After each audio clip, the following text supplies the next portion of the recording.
ஹல்லேலூயா. ஹல்லேலூயா. நம்முடைய இரட்சகருமான இயேசு கிறிஸ்துவின் இனிய நாமத்தில் உங்கள் யாரும் அன்போடு கூட வாழ்த்தி வரவேற்கிறேன். ஆண்டவருடைய கிருபையும் சமாதானமும் சந்தோஷம் சுகம் பலம் ஆசீர்வாதம் பரிசுத்தமும் இன்று இன்னும் சதா காலம் நம்மோடு கூட தங்கி நிலைத்திருப்பதாக. ஆமேன். ஹல்லேலூயா. ஜெபிப்போம். மகா இறக்கும் அன்பு நிறைந்த பரம தகப்பனே, தர்மியான ஜெப நேர வேலைக்காக ஸ்தோத்திரப்பா. மறுபடியும் ஆண்டவரே, உமா அழைக்கப்பட்ட தெரிந்து கொட்ட உங்கள் பிள்ளைகளாக சமூகத்தில் நாங்கள் கூடி வந்திருக்கிறோப்பா. அது உங்களுடைய கிருபையே. உங்கள் கிருபை நிமித்தம் கடந்த நாட்கள் எல்லாம் நாங்கள் கடந்து வந்திருக்கோம் ராஜா. இதுவும் இந்த மாதத்தின் கடைசி நாளில் தேரும் அப்பாவுடைய சமூகத்துக்கு வந்து அப்பாவை மகிமைப்படுத்தவும் துதிக்கவும் பாடவும் ஜெபிக்கவும் ஒரு வார்த்தையில் கேட்கவும் எங்களுக்கு கொடுத்த இந்த மகத்துவமுள்ள கிருபைக்கார் நன்றி சொல்கிறப்பா. ஒவ்வொரு நாளும் தேவரே இந்த உலக வாழ்க்கையில இந்த ஆராதனை ஜப வேலையில தேவன் கூட நாங்கள் ஆண்டவர் உரையாடுகிறோம் என்ற அந்த நம்பிக்கை விசுவாசத்திலே மிகுந்த சந்தோஷத்தோடு சகல விதமான அசுத்த அந்தகார கிரியில் இருந்த எண்ணங்களின் செயல்களிலும் வார்த்தைகளில் நாங்கள் உட்படாதபடிக்கு ஆண்டவரே அப்பாவோட சமூகத்தை துதித்து மகிமைப்படுத்துவோம். அதனால் நம்ம கிருபையும் இரக்கத்தையும் சமாதானத்தை என்று பெற்றுக்கொள்ள எங்களை ஒப்புக் கொடுக்கிறோம்ப்பா. இந்த ஆராதனை முழு தேவரி எங்கள் ஒவ்வொருவரையும் நீங்கள் பொறுப்படுத்திக் கொள்ளுங்க. உங்கள் வார்த்தை சொல்லும் சகோதரன் ஆசிரித்து மகிமையின் வல்லமையின் ஆவியானவர் வழிநடத்துவாராக. ஒரு அற்புதமான வார்த்தைகளையும் ஆண்டவரே நாங்கள் கேட்கத்தக்கதான அந்த கிருபை இந்த நாளை கொடுக்கிறீர். வரப்பெற புது மாதத்திற்குரிய அந்த ஆசீர்வாதங்களை குறித்து நீ திட்டமாக எங்களுக்கு போதிக்க போகிறீர். அதுக்காக ஸ்தோத்திரப்பா. நாங்கள் நடக்க வேண்டிய வழிதலை எங்களுக்கு போதித்து நடத்தும் அப்பா. எங்கள் மேல் கண்ணை வைத்து நீ ஆலோசனை சொல்வீர் நம்பிக்கை ஒப்புக் கொடுக்கிறோம். ஒரு கரம் எங்களோடு இருக்கட்டும். மகிமின் பிரசன்னம் எங்களை ஆளுகை செய்யட்டும். கிருபையின் பிரசன்னம் எங்களை ஆளுகை செய்யட்டும். கரத்தில் ஒப்புக் கொடுக்கிறோம். இயேசுவின் நாமத்தில் இப்படி பாதம் பணிந்து கெஞ்சி ஜெபிக்கிறோம் எங்கள் ஜீவன் உள்ள பிதாவே. ஆமேன். அல்லேலூயா. முதல் பாடல், யோசனையில் பெரியவரே ஆராதனை ஆராதனை, செயல்களிலே வல்லவரே ஆராதனை ஆராதனை, ஓசன்னா உன்னத தேவனே ஓசன்னா ஓசன்னா ஓசன்னா. யோசனையில் பெரியவரே ஆராதனை ஆராதனை, செயல்களிலே வல்லவரே ஆராதனை ஆராதனை, ஓசன்னா உன்னத தேவனே ஓசன்னா ஓசன்னா ஓசன்னா ஓசன்னா ஓசன்னா ஓசன்னா. கண்மணி போல் காப்பவரே ஆராதனை ஆராதனை, கழுகு போல சுமப்பவரே ஆராதனை ஆராதனை, ஓசன்னா உன்னத தேவனே ஓசன்னா ஓசன்னா ஓசன்னா ஓசன்னா ஓசன்னா ஓசன்னா, சிலுவையிலா மீட்டவரே ஆராதனை ஆராதனை, சிறகுகளால் மூடுபவரே ஆராதனை ஆராதனை, ஓசன்னா உன்னத தேவனே ஓசன்னா ஓசன்னா ஓசன்னா ஓசன்னா ஓசன்னா ஓசன்னா, வழி நடத்தும் மீனே ஆராதனை ஆராதனை, ஒளி வீசும் விடிவெள்ளியே ஆராதனை ஆராதனை, ஓசன்னா உன்னத தேவனே ஓசன்னா ஓசன்னா ஓசன்னா ஓசன்னா ஓசன்னா ஓசன்னா தேடி என்னை காண்பவரே ஆராதனை ஆராதனை தினம் தோறும் தேற்றுபவரே ஆராதனை ஆராதனை ஓசன்னா உன்னத தேவனே ஓசன்னா ஓசன்னா ஓசன்னா ஓசன்னா ஓசன்னா ஓசன்னா பரிசுத்தரே படைத்தவரே ஆராதனை ஆராதனை பாவங்களே மன்னித்தவரே ஆராதனை ஆராதனை ஓசன்னா உன்னத தேவனே ஓசன்னா ஓசன்னா ஓசன்னா ஓசன்னா ஓசன்னா ஓசன்னா உறுதியான அடித்தளமே ஆராதனை ஆராதனை விலை உயர்ந்த முளைக்கல்லே ஆராதனை ஆராதனை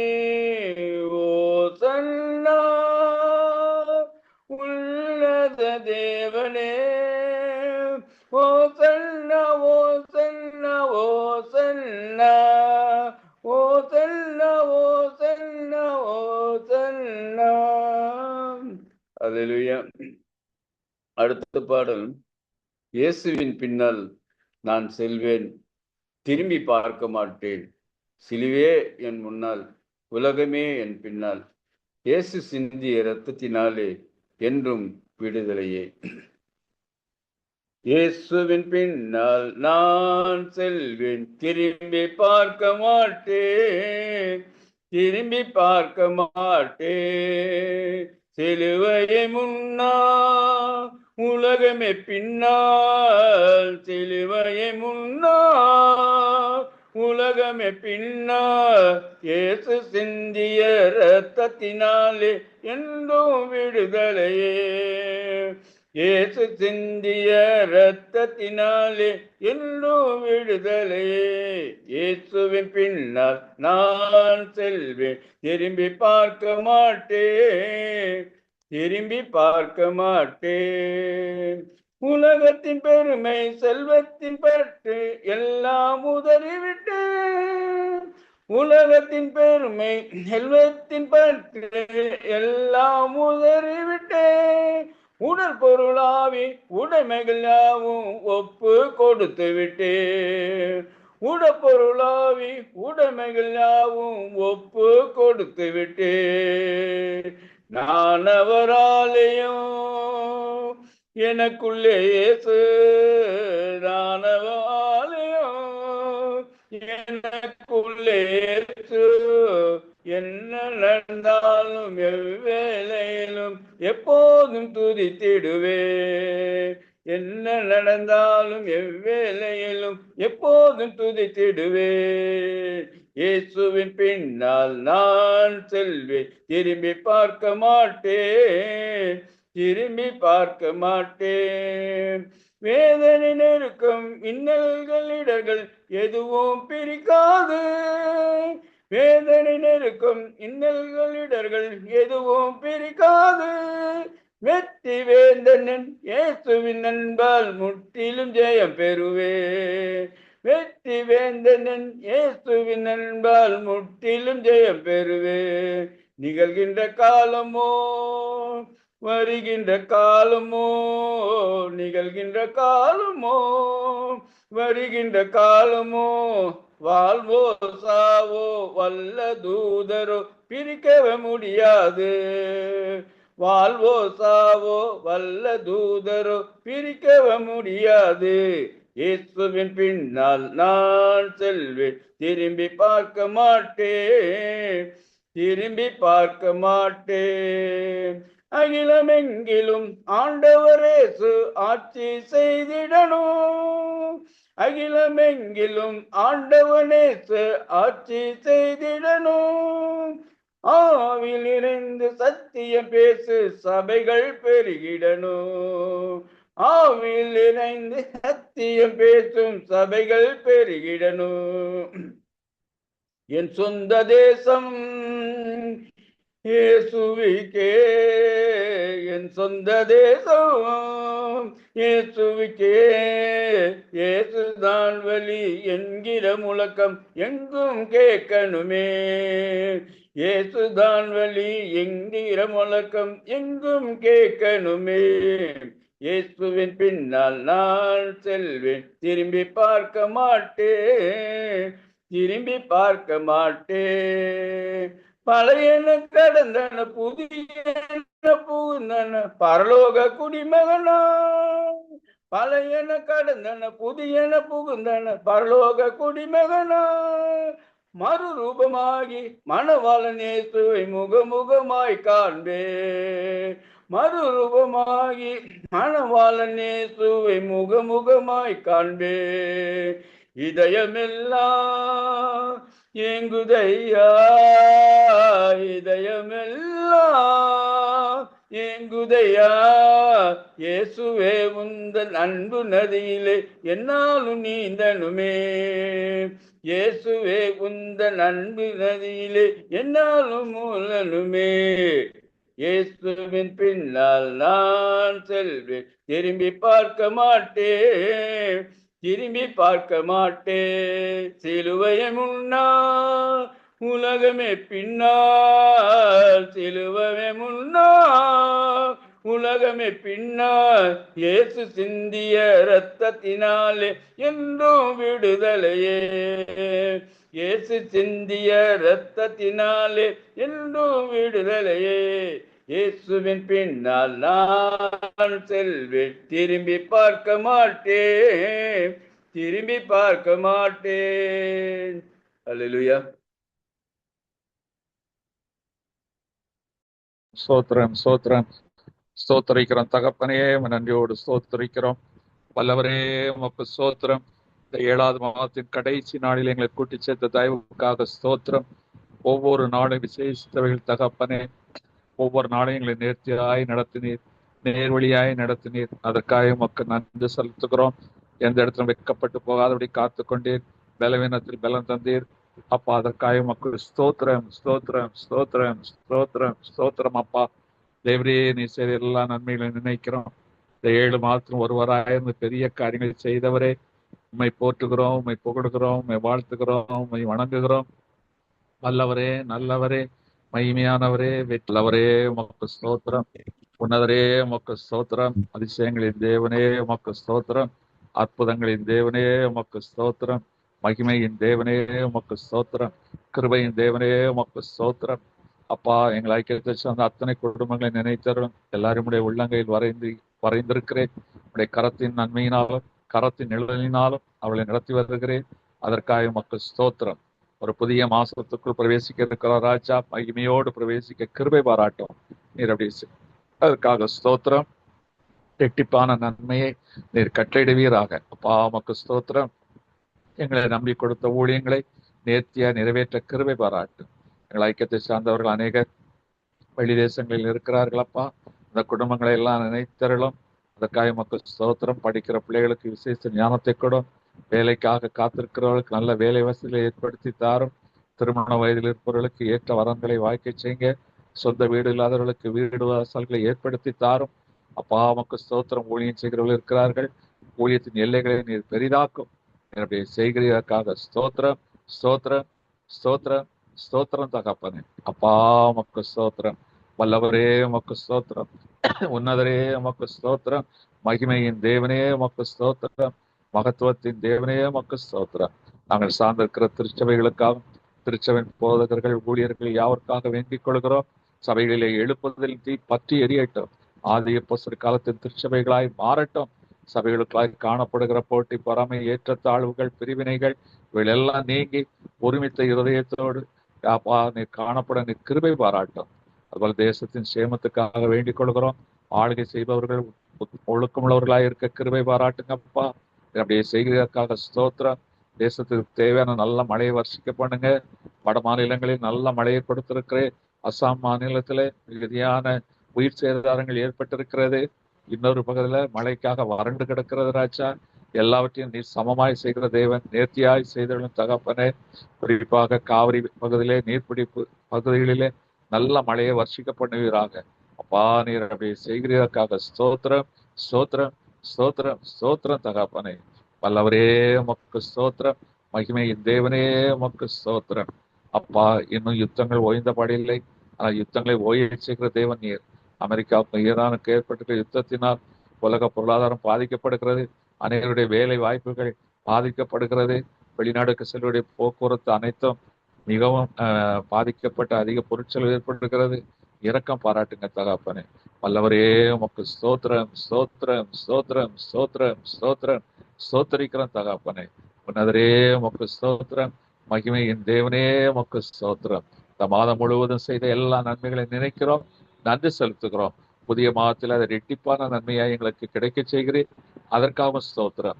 ஆவிக்குரிய ஆசீர்வாதங்களினாலும் பூமிக்குரிய ஆசீர்வாதங்களினாலும் நீ நிரப்புகிறதற்காக ஸ்தோத்திரம், ஸ்தோத்திரம், ஸ்தோத்திரம். இப்பொழுது ஜப வேலையை ஆசீர்வைத்து இப்பொழுது மீதியான வேளையிலும் நீர் எங்களோடு கூட பேசுங்க அப்பா.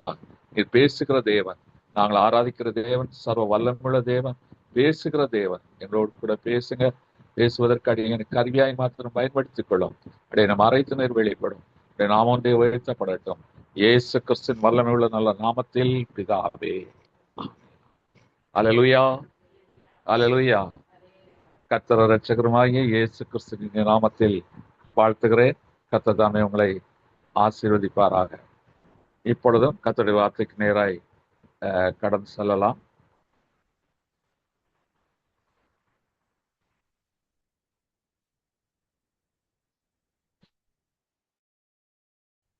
ஏசாயா தீர்க்கதரிசியின் புஸ்தகம் 40ஆம் அதிகாரம் 29, 30, 31 இந்த வசனங்களை வாசிக்க கேட்கலாம். ஏசாயா தீர்க்கதரிசியின் புஸ்தகம் 40ஆம் அதிகாரம் 29ஆம் வசனம், 30, 29, 30, 31.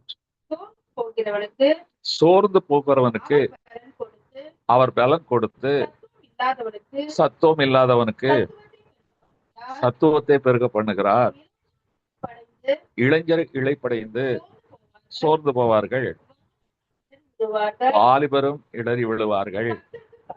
கர்த்தருக்கு காத்திருக்கிறவர்களோ புதுபலன் அடைந்து கழுகுகளைப் போல செட்டைகளை அடித்து எழும்புவார்கள்.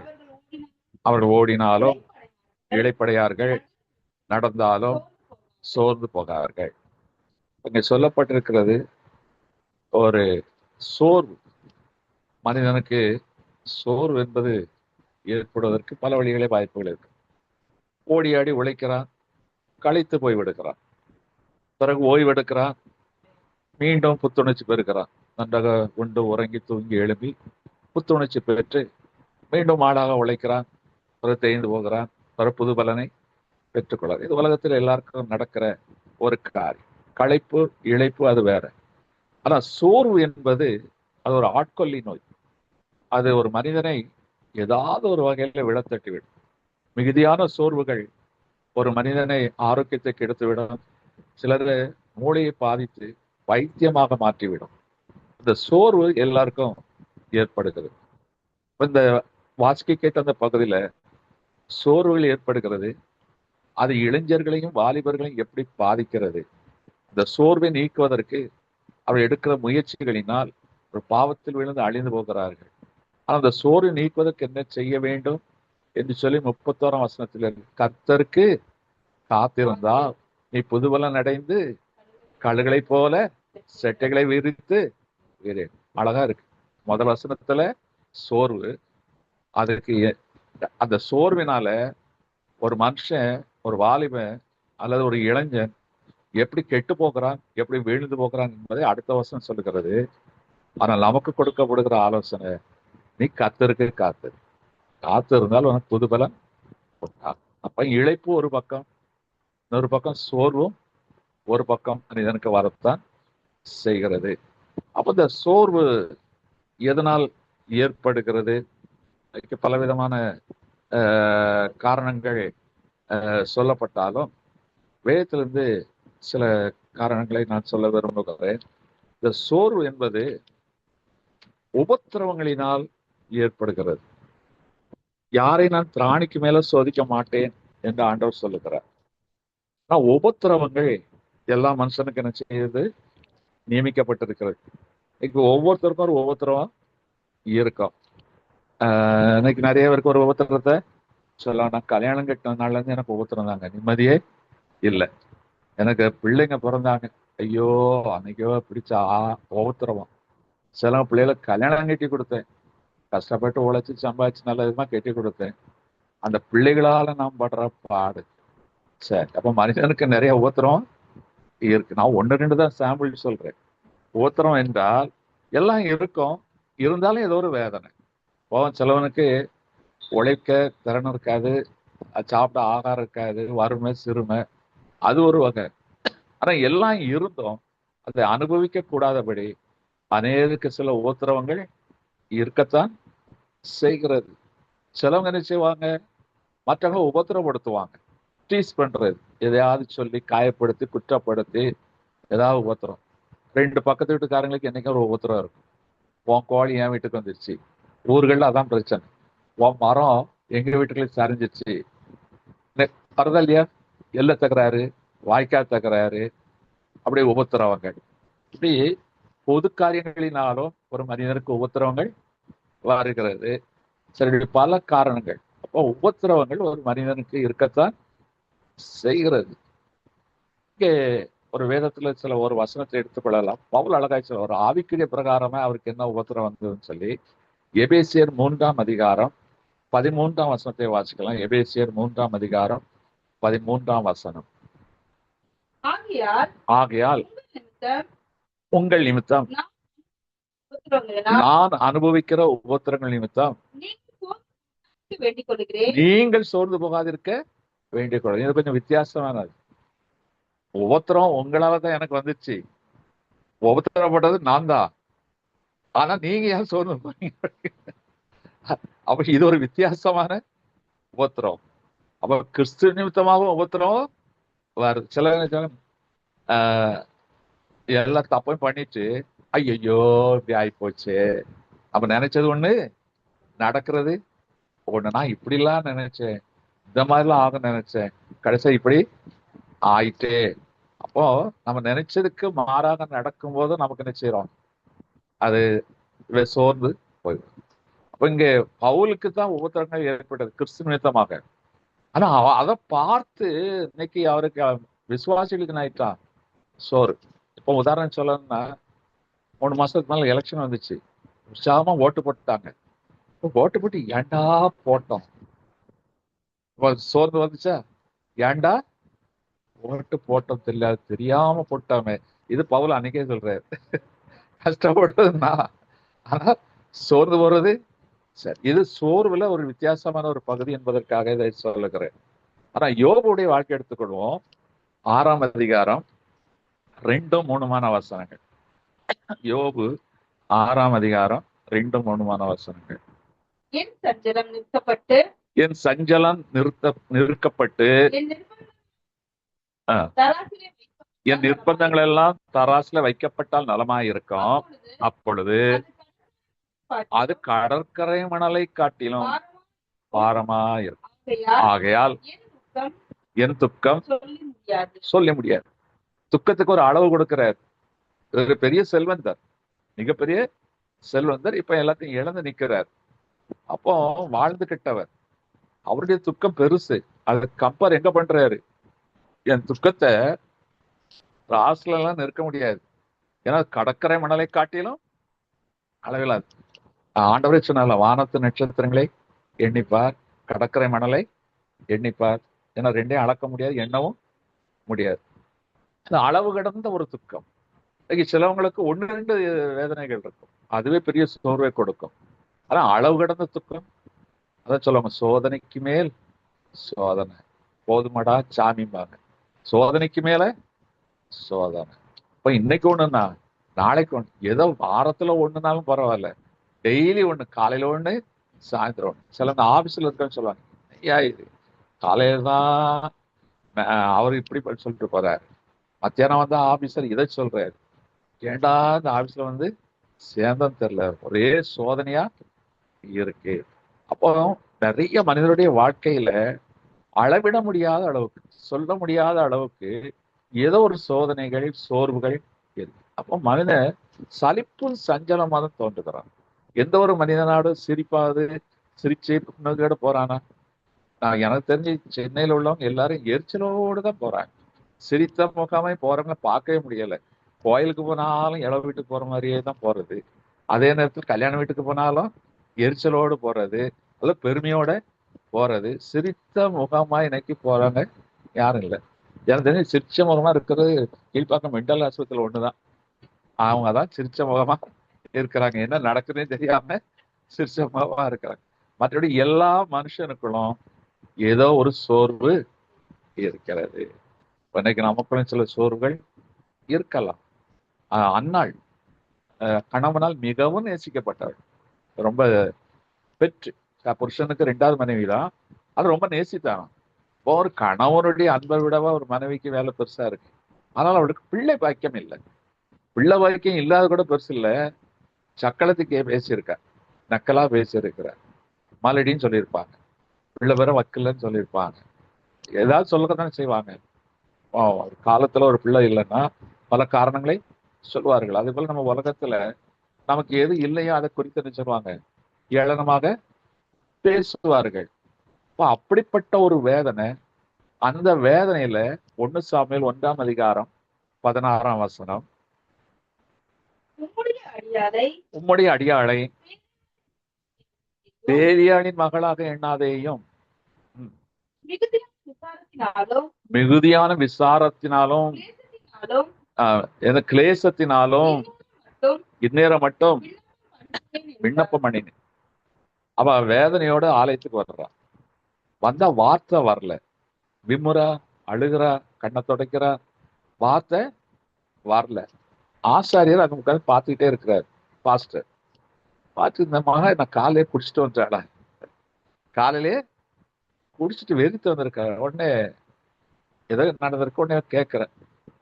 அப்பதான் சொல்லுகிறேன், இல்லை எனக்கு மிகுந்த கிளேசம். அவளுடைய உள்ளத்துல எவ்வளவு ஒரு பெரிய கிளேசம், வேதனை. கிளேசம்னா என்ன? எல்லாரும் என்ன இப்படி பேசுறாங்களே, நான் என்ன தப்பு பண்ணிட்டேன், நானா தப்பு பண்ணேன், பிள்ளை பெறது என் கையிலேயா இருக்கு. அப்போ அது கிளேசம், ஒரு வருத்தம். அதனால அவ என்ன செய்யறா, தேவனுடைய சமூகத்துல வந்து புலம்புகிறாள். 1 சாமுவேல் 30ஆம் அதிகாரம் 16ஆம் வசனம். 1 சாமுவேல் 30ஆம் அதிகாரம் 16ஆம் வசனம்.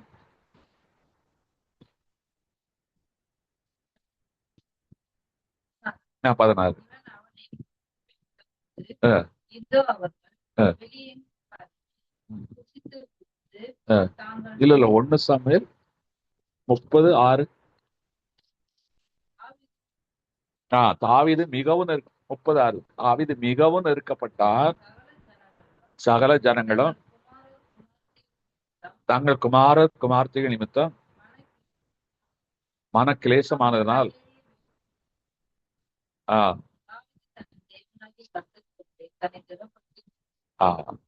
அந்நாள் தேவனுடைய சமூகத்துல போய் தன்னை திடப்படுத்திக் கொண்டாள். இங்க தாவீது அந்த ஜனங்களுக்காக ஒரு யுத்தம் செய்துவிட்டு வருகிறான். யுத்தம் செய்துவிட்டு இவள் சிக்லாக் என்ற ஊரிலே மனைவி, பிள்ளைகள், மற்றவர்கள்லாம் இருக்கிறாங்க. ஜெயத்தோடு திரும்பி வருகிறார்கள். வருவதற்குள் பெலிஸ்தர்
அல்லேலூயா. இப்ப தாவீது நல்லதை செய்கிறான். நல்லது செய்த தாவீதுக்கு ஜனங்கள் என்ன செய்கிறார்கள்? பொல்லாப்பு. சோர்ந்து போயிட்டான். ஒரு பக்கம் தன்னுடைய மனைவிகள் பிள்ளைகள் சிறைபிடிக்கப்பட்டு போயிருக்கிறார்கள். ஆனா இந்த ஜனங்களுக்கு நல்லது செய்து யுத்தத்துல ஜெயத்தோட வந்திருக்கிறேன், ஆனா இப்படி ஒரு சம்பவத்து நிமித்தமா எனக்கு விரோதமா இருக்கிறார்களே என்று சொல்லி அவன் என்ன செய்கிறான்? மனம் கசந்து அழுகிறான். ஆனா கர்த்தருக்குள் தன்னை திடப்படுத்தி கொண்டான் என்று பார்க்க. இப்ப எனக்கு அருமையானவர்களே, இந்த வாரம் நல்லது செய்தாலும் என்ன செய்து உலகம் சோர்வடைய செய்து விடுது. ஒரு ஜெயத்தோடு வந்தா எவ்வளவு சந்தோஷமா இருக்கணும். ஆனா இங்க என்ன நடக்குது? அவன் சோர்ந்து போய்விட்டான். ஆனால் கர்த்தருக்குள் தன்னை திடப்படுத்தி கொண்டான். ராஜாவிடத்துல ஒருத்தன் பணி செய்கிறான். ராஜாவுக்கு அவர் தான். இவர் டேஸ்ட் பார்த்துட்டு சாப்பிடலாம்னு சொன்னாதான் ராஜா சாப்பிட முடியும். ஏன்னா பானபத்திரக்காரர் நெகேமியா. அப்படிப்பட்ட நெகேமியா ராஜா சமூகத்துல ராஜா சமூகத்துல இருக்கிற எப்படி இருப்பான்? கொஞ்சம் யோசிச்சு பாருங்க. ஒரு சீஃப் மினிஸ்டர் பக்கத்துல இருக்க எப்படி இருப்பான்? அவர் தான் என்னமோ ஆட்சி செய்யற மாதிரி ஒரு கம்பீரமா இருப்பாங்க. இவன் ரொம்ப சோகமா இருக்கிறான். ராஜா இதை பார்த்தாரு, என்னடா இது ஒரு மாதிரி சோகமா இருக்கிறாங்கன்னு விசாரிக்கிறாரு. என்ன ஆச்சு? இல்ல, நான் அப்படி சுகமா இருக்கிறேன், ஆனா என் முன்னோருடைய ஊரு சிதைஞ்சு போய் கிடக்கு, கோட்டையெல்லாம் உடஞ்சு போய் கிடக்குது, கல்லறைகள்லாம் சிதறிக்கப்பட்டிருக்கு, பாழா கிடக்கு, நான் எப்படி சந்தோஷமா இருப்பேன்? சரி, அதுக்கு என்னப்பா செய்யணும்? இல்ல, அதெல்லாம் எடுத்து கேட்டேன். அவனுடைய துக்கம், அவனுடைய சோர்வு, இது ஆத்மா சோகம். இது ஒரு சிறப்பான ஒரு விசேஷ ஆவிக்குரிய ஒரு அனுபவம். இன்னைக்கு நம்ம சுற்றிலும் எங்கேயும் பாவத்தில் நிறைந்தவர்கள். இன்னைக்கு இளைஞர்கள் எல்லாம் வித்தியாசமான உலகத்தில் போய் கொண்டிருக்கிறார்கள். வாலிப பெண் பிள்ளைகள் எல்லாம் இன்னைக்கு ரொம்ப மூர்க்கத்தனமான ஒரு காரியத்தோடு நடந்து கொண்டிருக்கிறார்கள். இன்னைக்கு அப்படிப்பட்ட ஒரு சூழ்நிலை. அப்ப நமக்கு எங்க பார்த்தாலும் பாவத்தில் ஊறி போன மக்கள், அறிவில் பெருத்து போன மக்கள், ஆணவமும் அகங்காரமும் எல்லா இடத்துலையும் எதுக்கு எடுத்தாலும் சண்டை போடுறவங்களாக இருக்கிற மக்களாகவும் இன்னைக்கு காணப்படுகிறார்கள். அப்படிப்பட்ட ஒரு சூழ்நிலை நாம என்ன செய்ய முடியும்? நம்ம துக்கமாக தானே இருக்கிறோம். கொஞ்சம் யோசிச்சு பாருங்க. இன்னைக்கு நிறைய காரியத்தை நினைக்கும் போது அதுல எப்படி அன்னைக்கு வாத்தியார் அடிப்பார், அடிச்சா வீட்டுல போய் சொல்ல மாட்டோம். சொன்னா கூட்டு வந்து, சார் கண்ணை மட்டும் விட்டுருங்க சார், பின்னி எடுத்துருங்க அப்படிம்பாங்க. அன்னைக்கு அப்படி இருந்தது. இன்னைக்கு வாத்தியார் அடிச்சா அவர் என்னை தொடக்கூடாத இடத்துல தொட்டுட்டாரு, என் ஜாதியை சொல்லிட்டாரு, வாத்தியார் சீட்டு கிழிச்சு போகும். இன்னைக்கு வாத்தியார் அடிக்க முடியுமா? இன்னைக்கு முடியவே முடியாது. காலம் மாறிட்டு. அன்னைக்கு ஊருக்குள்ள போலீஸ்கார் வர்றாருன்னா எல்லாரும் அலடிச்சு நிற்பாங்க. போலீஸ்கார் வந்துட்டாரு, அவர் எதுக்கோ வருவாரு. ஆனா இன்னைக்கு போலீஸ்கார மடக்கி கேள்வி கேட்கறான். சரி, யாரும் யோக்கியம் இல்லைன்னாலும் இன்னைக்கு அந்த மக்கள் நிலைமை அறிவு பெருத்ததுனால எல்லா இடத்துலயும் இன்னைக்கு ஒரு கோபம் தாக்கம் வருது. இப்போ இதையெல்லாம் பார்க்கும்போது நமக்கு என்ன வருது? ஏன் உலகம் சீரழிஞ்சு போச்சுயா, சே, ஒரு எங்க ஜென்ரேஷன் இவ்வளவு மோசமா போறாங்க, எங்க பார்த்தாலும் பாவம் பெருத்து போய்விட்டது, எங்க பார்த்தாலும் டாஸ்மாக் கடையா இருக்குது, மக்கள்கிட்ட ஒரு ஒழுக்கம் இல்லையே. இதெல்லாம் நினைக்கும் நெகேமியாவின் வருத்தம். ஐயோ, அலங்கங்கள் எல்லாம் இடிந்து கிடக்கிறது. சரி, சபைக்கு போலாம் பார்த்தா சபையில எலெக்ஷன்ங்கிறாங்க, அங்க போனா கரப்ஷன்ங்கிறாங்க, அங்க போனா எலெக்ஷனுக்கு காசு கொடுத்ததா சொல்றாங்க. எவ்வளவு கேவலம்! எங்க சர்ச் எலெக்ஷனுக்கு கேன்வாஸ் பண்ணுங்க, உங்களை யார் கேஷ் கொடுக்க சொன்னது? ஆதாரபூர்வமா சொல்றாங்க. அல்லது வெகுமதி பொருட்கள். இப்படி இருந்தால் எப்படி இருக்கும்? அப்ப இதெல்லாம் பார்த்துட்டு நம்மால ஒண்ணும் ஆக முடியலையே சொல்லி மனசினது ஒரு சலிப்பு, ஒரு ஆவிக்குரிய சோர்வும் வருது. சில நேரத்துல நம்ம என்னதான் ஜெபிச்சாலும் என்ன பிரயோஜனம்? ஜெபிக்க நமக்கு சோதனை தானே வரும்.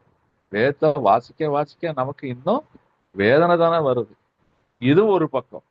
சபைக்குள் நடக்கிற காரியங்கள், விசுவாசிகள் என்று சொல்லுகிறவர்கள் அட்டகாசங்கள், ஊழியக்காரர்கள் என்று சொல்லுகிறவர்களுடைய கோமாளித்தனங்கள் எல்லாத்தையும் பார்த்து நல்லா ஸ்பிரிச்சுவலா இருக்கிறவங்க கூட நீங்க நினைச்சிருக்காங்க, நான் எங்கே போவேன், எங்கே தேடுவேன், எங்கே கர்த்தரை தேடுவேன்னு சொல்லி இன்னைக்கு சோகமான சூழ்நிலை வரும். சரி, இது நெகேமியாவின் சோகம். அப்ப இன்னைக்கு மனிதனுக்கு ஆவிக்குரிய பிரகாரமும் பார்க்கிறோம், உலக பிரகாரமும் பார்க்கிறோம். எல்லா சூழ்நிலையிலும் ஒரு சோகம், சோர்வு இன்னைக்கு மனிதனுக்குள் வந்து கொண்டே இருக்கிறது.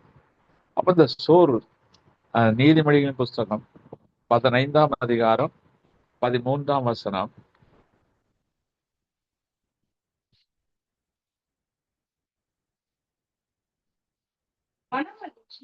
மனமகிழ்ச்சி முகமலர்ச்சி தரும், மனோ துக்கத்தினாலே அப்ப நமக்கு மனசுக்குள்ள உள்ள துக்கத்தினால நமக்கு ஒரு சோகம் வருது. வியாதினால அல்ல, அல்ல நமக்கு இருக்கிற குறைகளினால அல்ல, இன்னைக்கு நடக்கிற அந்த காரியங்களினாலேயே நமக்கு ஆவிக்குள்ள ஒரு சோர்வு, ஆவில சோர்வு. ஆவில சோர்வு வந்து அப்படி சரீரத்தை பலவீனப்படுத்துது. இதுக்கு நல்ல ஔஷதம் மனமகிழ்ச்சி. கர்த்தருக்குள் மனமகிழ்ச்சியா இருப்பதுதான் மனமகிழ்ச்சி. இப்ப தாவீதுக்கு சோதனை வந்தது, அவன் கர்த்தருக்குள் தன்னை திடப்படுத்திக் கொண்டான். அந்நாளுக்கு அவமானங்கள் வந்தது, தேவ சமூகத்துல ஊற்றி விட்டாள் என்று பார்க்கிறோம். நெகேமியா என்ன சொல்லிருக்கிறான்? கர்த்தருக்குள் மனமகிழ்ச்சியா இருப்பதே என்னுடைய பலன் என்று சொல்லி கர்த்தருடைய காரியத்தை எடுத்து கட்டுக்கிறான். சரி, எப்படி பார்க்கிறோம்? அப்போ இன்னைக்கு மனிதனுடைய வாழ்க்கையில சோர்வு, இதை கேட்டுக்கொண்டிருக்க உங்களுடைய வாழ்க்கையில என்ன சோர்வு, எதனால் சோர்வு? அப்ப இந்த சோர்வுகளை நீக்குவதற்கு ஒரு வழி இருக்கத்தான் செய்கிறது. நேற்று தினத்துல எனக்கு ஒரு பெரிய சோர்வு, சரீர பிரகாரம் டிசென்ட்ரி வந்துச்சு. என்னன்னே தெரியல. ஒழுங்கா தான் சாப்பிட்றேன், ஒழுங்கா தான் இருக்கிறேன், தகாதது எதுவும் சாப்பிடுறது இல்லை. என்ன காரணமே தெரியல. 4-5 முறை இதாயிடுச்சு டிசென்ட்ரி. எப்படி இருக்கும் இந்த வயசுக்கு? ஆக ஒரு சோர்வு ஆயிட்டு அப்படியே டல் ஆயிட்டேன். என் சிஸ்டர்லாவுக்கு ஒய்ஃப் சொல்லி போகல, அத்தான் ரொம்ப டல்லா இருக்காங்க, சோர்வா இருக்காங்க. உடனே ஒரு எலுமிச்சம்பழம் அதுல என்னமோ ஊற்றி உப்பு போட்டு கொடுத்தாங்க. உடனே ஒரு புது பலன் வந்துச்சு. அப்போ சரீரத்துல ஒரு சோர்வு வரும்போது அதை நீக்குவதற்கான ஒரு மருந்து இருக்கு, ஒரு வழி இருக்கு. ஆனா ஆவிக்குரிய சோர்வு தான் எனக்கு நேற்று சரீரத்தின் சோர்வு, ஆனா ஆவியில வர முடியல. சரீரத்துக்குள் உள்ள சோர்வு, அதுக்கு ஒரு வழி இருக்கு. அப்போ ஆத்மாவில ஒரு சோர்வு வரும்போது அதுக்கு ஒரு வழி இருக்குமா இருக்காதா? இருக்கும். அதுதான் கடைசியில் நம்ம பார்க்க போறோம். சரி, இன்னொன்னு, தொடர்ச்சியா சிலருக்கு தோல்விகளே வரும். எதை தொட்டாலும் தோல்வி. நிறைய பேர் பிரதேருக்கு வருவாங்க, பிரதர் நான் அந்த கடையை வச்சேன், அவ்வளவு போச்சு, தள்ளு வண்டியில வியாபாரம் பண்றேன். எனக்கு ஒருத்தர் சொன்னார், தள்ளு வண்டியில வியாபாரம் பண்றது. நான் இதே இடத்துல காய்கறி கடை வச்சிருந்தேன், தொழில் நஷ்டமாயிட்டு, இப்ப இதே இடத்துல தள்ளு வண்டியில வியாபாரம் பண்றேன், என் நிலைமையே பார்த்தீங்களா அப்படிங்கிற தோல்வி. உழைக்கிறார், கடுமையா உழைக்கிறார், ஆனா தோல்வி. அப்ப நம்ம என்ன சொல்ல முடியும்? உழைக்காத சோம்பேறி தோற்றா பரவாயில்ல, உழைக்கிறவன் தோக்குறானே, முயற்சி செய்கிறவன் தோற்கிறான். அப்ப அதுல அதை நம்ம என்ன சொல்றது? அவனுடைய தோல்விக்கு என்ன காரணம்? நிறைய பேருடைய வாழ்க்கையில தோல்வி. சிலவங்க நல்லா முட்டி முட்டி படிப்பாங்க, IAS IPS நல்ல ஹையர் ஸ்டடிஸ், ஆனா படிப்புல தோல்வி. வெற்றி பெற முயற்சிக்கிறாங்க, ஆனா வாழ்க்கையில வெற்றியின் சிகரத்தை தொட முடியவில்லை. இப்படி நிறைய பேர் முயற்சி செய்தும் வாழ்க்கையில ஒரு சிறந்த நிலைக்கு வரவே முடியல. அப்புறம் என்ன, முயற்சி திருவினையாக்குன்னு சொல்லி ஒரு வழக்கு சொல்லிருக்க. முயற்சியுடையார் இகழ்ச்சி அடையார். ஆனா முயற்சி செய்யறவெல்லாம் எனக்கு தோல்வி அடைந்து கொண்டே தானே இருக்கிறான். ஏதோ ஒரு வகையில முயற்சி. இப்போ எங்க ஏரியா எல்லாம் சினிமாக்காரங்க ஏரியா. அந்த டீ கடை எந்த இடத்துல போனாலும் ஏதாவது சினிமா லைன்ல இருப்பதான் இருப்பான். பிரபலமானவங்க எல்லாம் வரமாட்டாங்க. அவன் வாழ்க்கை போராடுறான். எனக்கு தெரிஞ்சு எத்தனையோ வருஷமா போராடுறான். ஒரு கனவு உலகத்திலேயே வாழ்க்கையை நடத்துவாங்க. ஆனா ஒரு டீ சுட்டு போக முடியுமாங்க? ஒரு 10 ரூபா டீக்கு வழி இல்லை. அதுல நின்றுட்டு ஒரு ஆசை கனவுகளோட அவன் கனவு உலகத்திலே இருக்கிறான், ஆனா முயற்சிக்கிறான். சினிமால எப்படியாவது வந்துடணும்னு சொல்லி அவனுக்கு என்ன சொல்றது? அவன் வாழ்க்கை தோல்வி. நிறைய பேருக்கு தோல்வி. வெற்றி உயரத்தில் நிறுத்தும், ஆனா ஒரு மனிதனுடைய தோல்வி உயரத்துல கீழே தள்ளிடும். எப்பொழுதுமே சம நிலையில இருக்கிறது நல்லது. சமவெளியிலேயே நம்ம ஓடிடணும். நிறைய சொல்லுவாங்க, சிகரத்துல ஏறு அப்படிம்பாங்க. சிகரத்துல ஏறி விழுந்தா தலை உட. அதனால எப்பவுமே சமவெளியை நோக்கி ஓடணும். லோத்தை பார்த்து தூரம் சொல்றான்ல, நீ ஜீவன் தப்ப மலைக்கு ஓடிப்போ, சமவெளியில் எங்கும் நிக்காதே, ஓடிப்போ. அதே மாதிரி நம்ம சிகரத்தை சமவெளியில தான் ஓடணும். ஓடிட்டு தான் போய் கடைசியில தான் சிகரத்தை தொடரும். சரி, இப்படி சொல்லிக்கொண்டே இருப்போம். எனக்கு வாழ்க்கையில நிறைய பேருக்கு தோல்வி. இன்னைக்கு ஏன் ஊழியத்துல பிரதர், நான் எதுக்குத்தான் ஊழியத்துல ஆண்டவர் எனக்கு சொல்லி அழைச்சாரா? ஆனா அழைச்சார நான் வந்தேனே ஆண்டவரே. நல்லா பரிசனம் பண்றாங்க, வரங்கள் இருக்கு. ஆனா குடும்பத்தை நடத்துவதற்கு இன்னைக்கு எத்தனை பேர் போராடுங்க. நான் பர்சனலா பாக்குறேன். நல்லா செய்தி கொடுப்பாங்க, நல்ல ஒர்ஷிப் நடத்துவாங்க. ஆனா தங்கள் குடும்பத்தின் வாழ்க்கை நடத்துவதில்லை. குடும்பத்தை நடத்துறதுல இன்னைக்கு தோல்வி. வாழ்க்கை பயணத்துல ஒரு தோல்வியோட இருக்கிறார். அதுக்கெல்லாம் ஒரு சகோதரன் சொல்லுகிறார், நான் ஊரோடு போயிடுறேன் பிரதர். ரோமன் கத்தோலிக்க மார்க்கத்துல இருந்து ஆண்டவரை ஏற்று எல்லாம் வல்லமையா ஊழியம் செய்கிறவர். இலங்கைக்கெல்லாம் ஒரு பிரசங்கத்துக்கு போவார். அதை வைத்துத்தான் குடும்பத்தை நடத்துகிறார், நடத்தினார். ஆனா நீ இப்படியே பிச்சைக்கார வேலை பார்க்கற அப்படின்னு பாருங்க. வறுமை ஒழித்து போனா கிடைக்கிறத வச்சு நடத்துற அந்த அந்த ஸ்திரீ விசுவாசத்துல உள்ள மனைவி புருஷனை விட்டுட்டு போயிட்ட, அவன் சொந்த ஊருக்கு போயிட்ட. இவர் எப்படி ஊழியம் செய்ய முடியும்?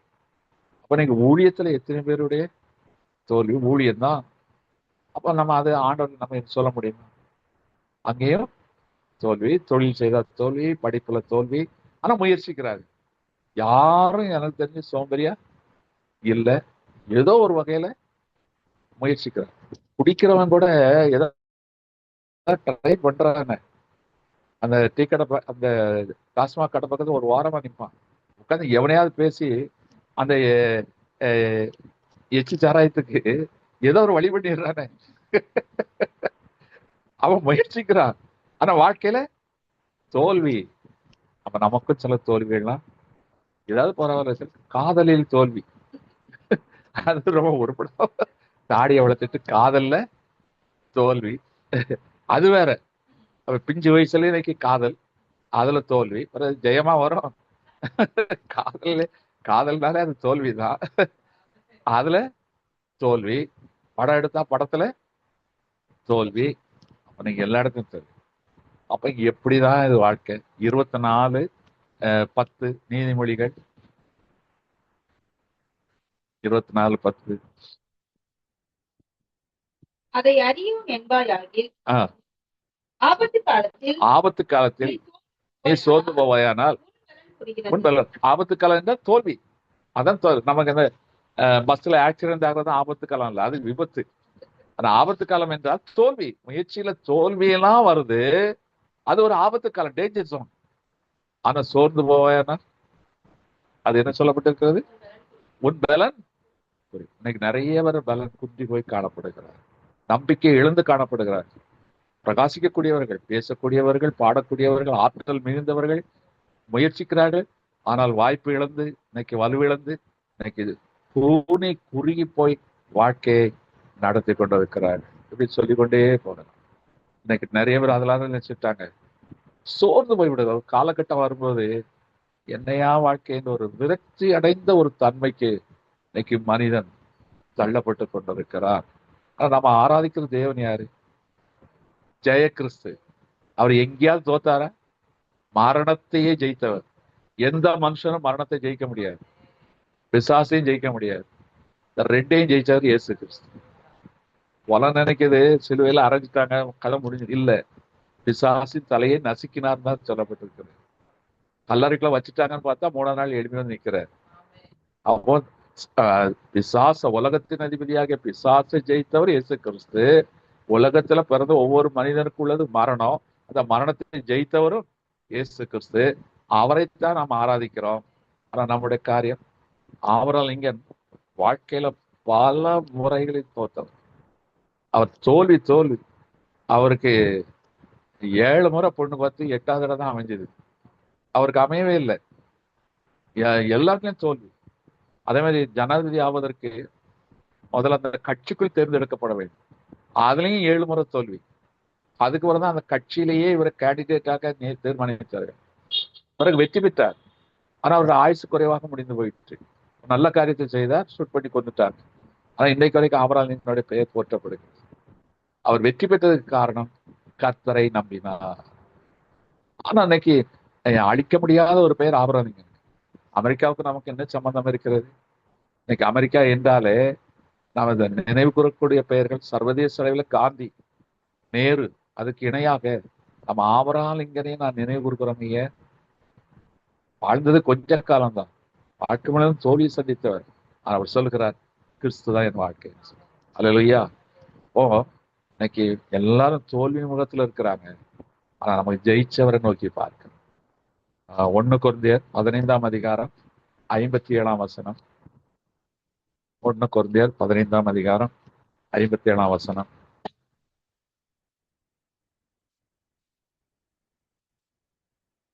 நம்முடைய கர்த்தராகிய இயேசு கிறிஸ்துவினாலே நம்முடைய கர்த்தராகிய இயேசு கிறிஸ்துவினாலே நமக்கு ஜெயம் கொடுக்கிற தேவனுக்கு வாழ்க்கையில நீங்க எல்லாத்தையும் முயற்சி செய்யுங்க.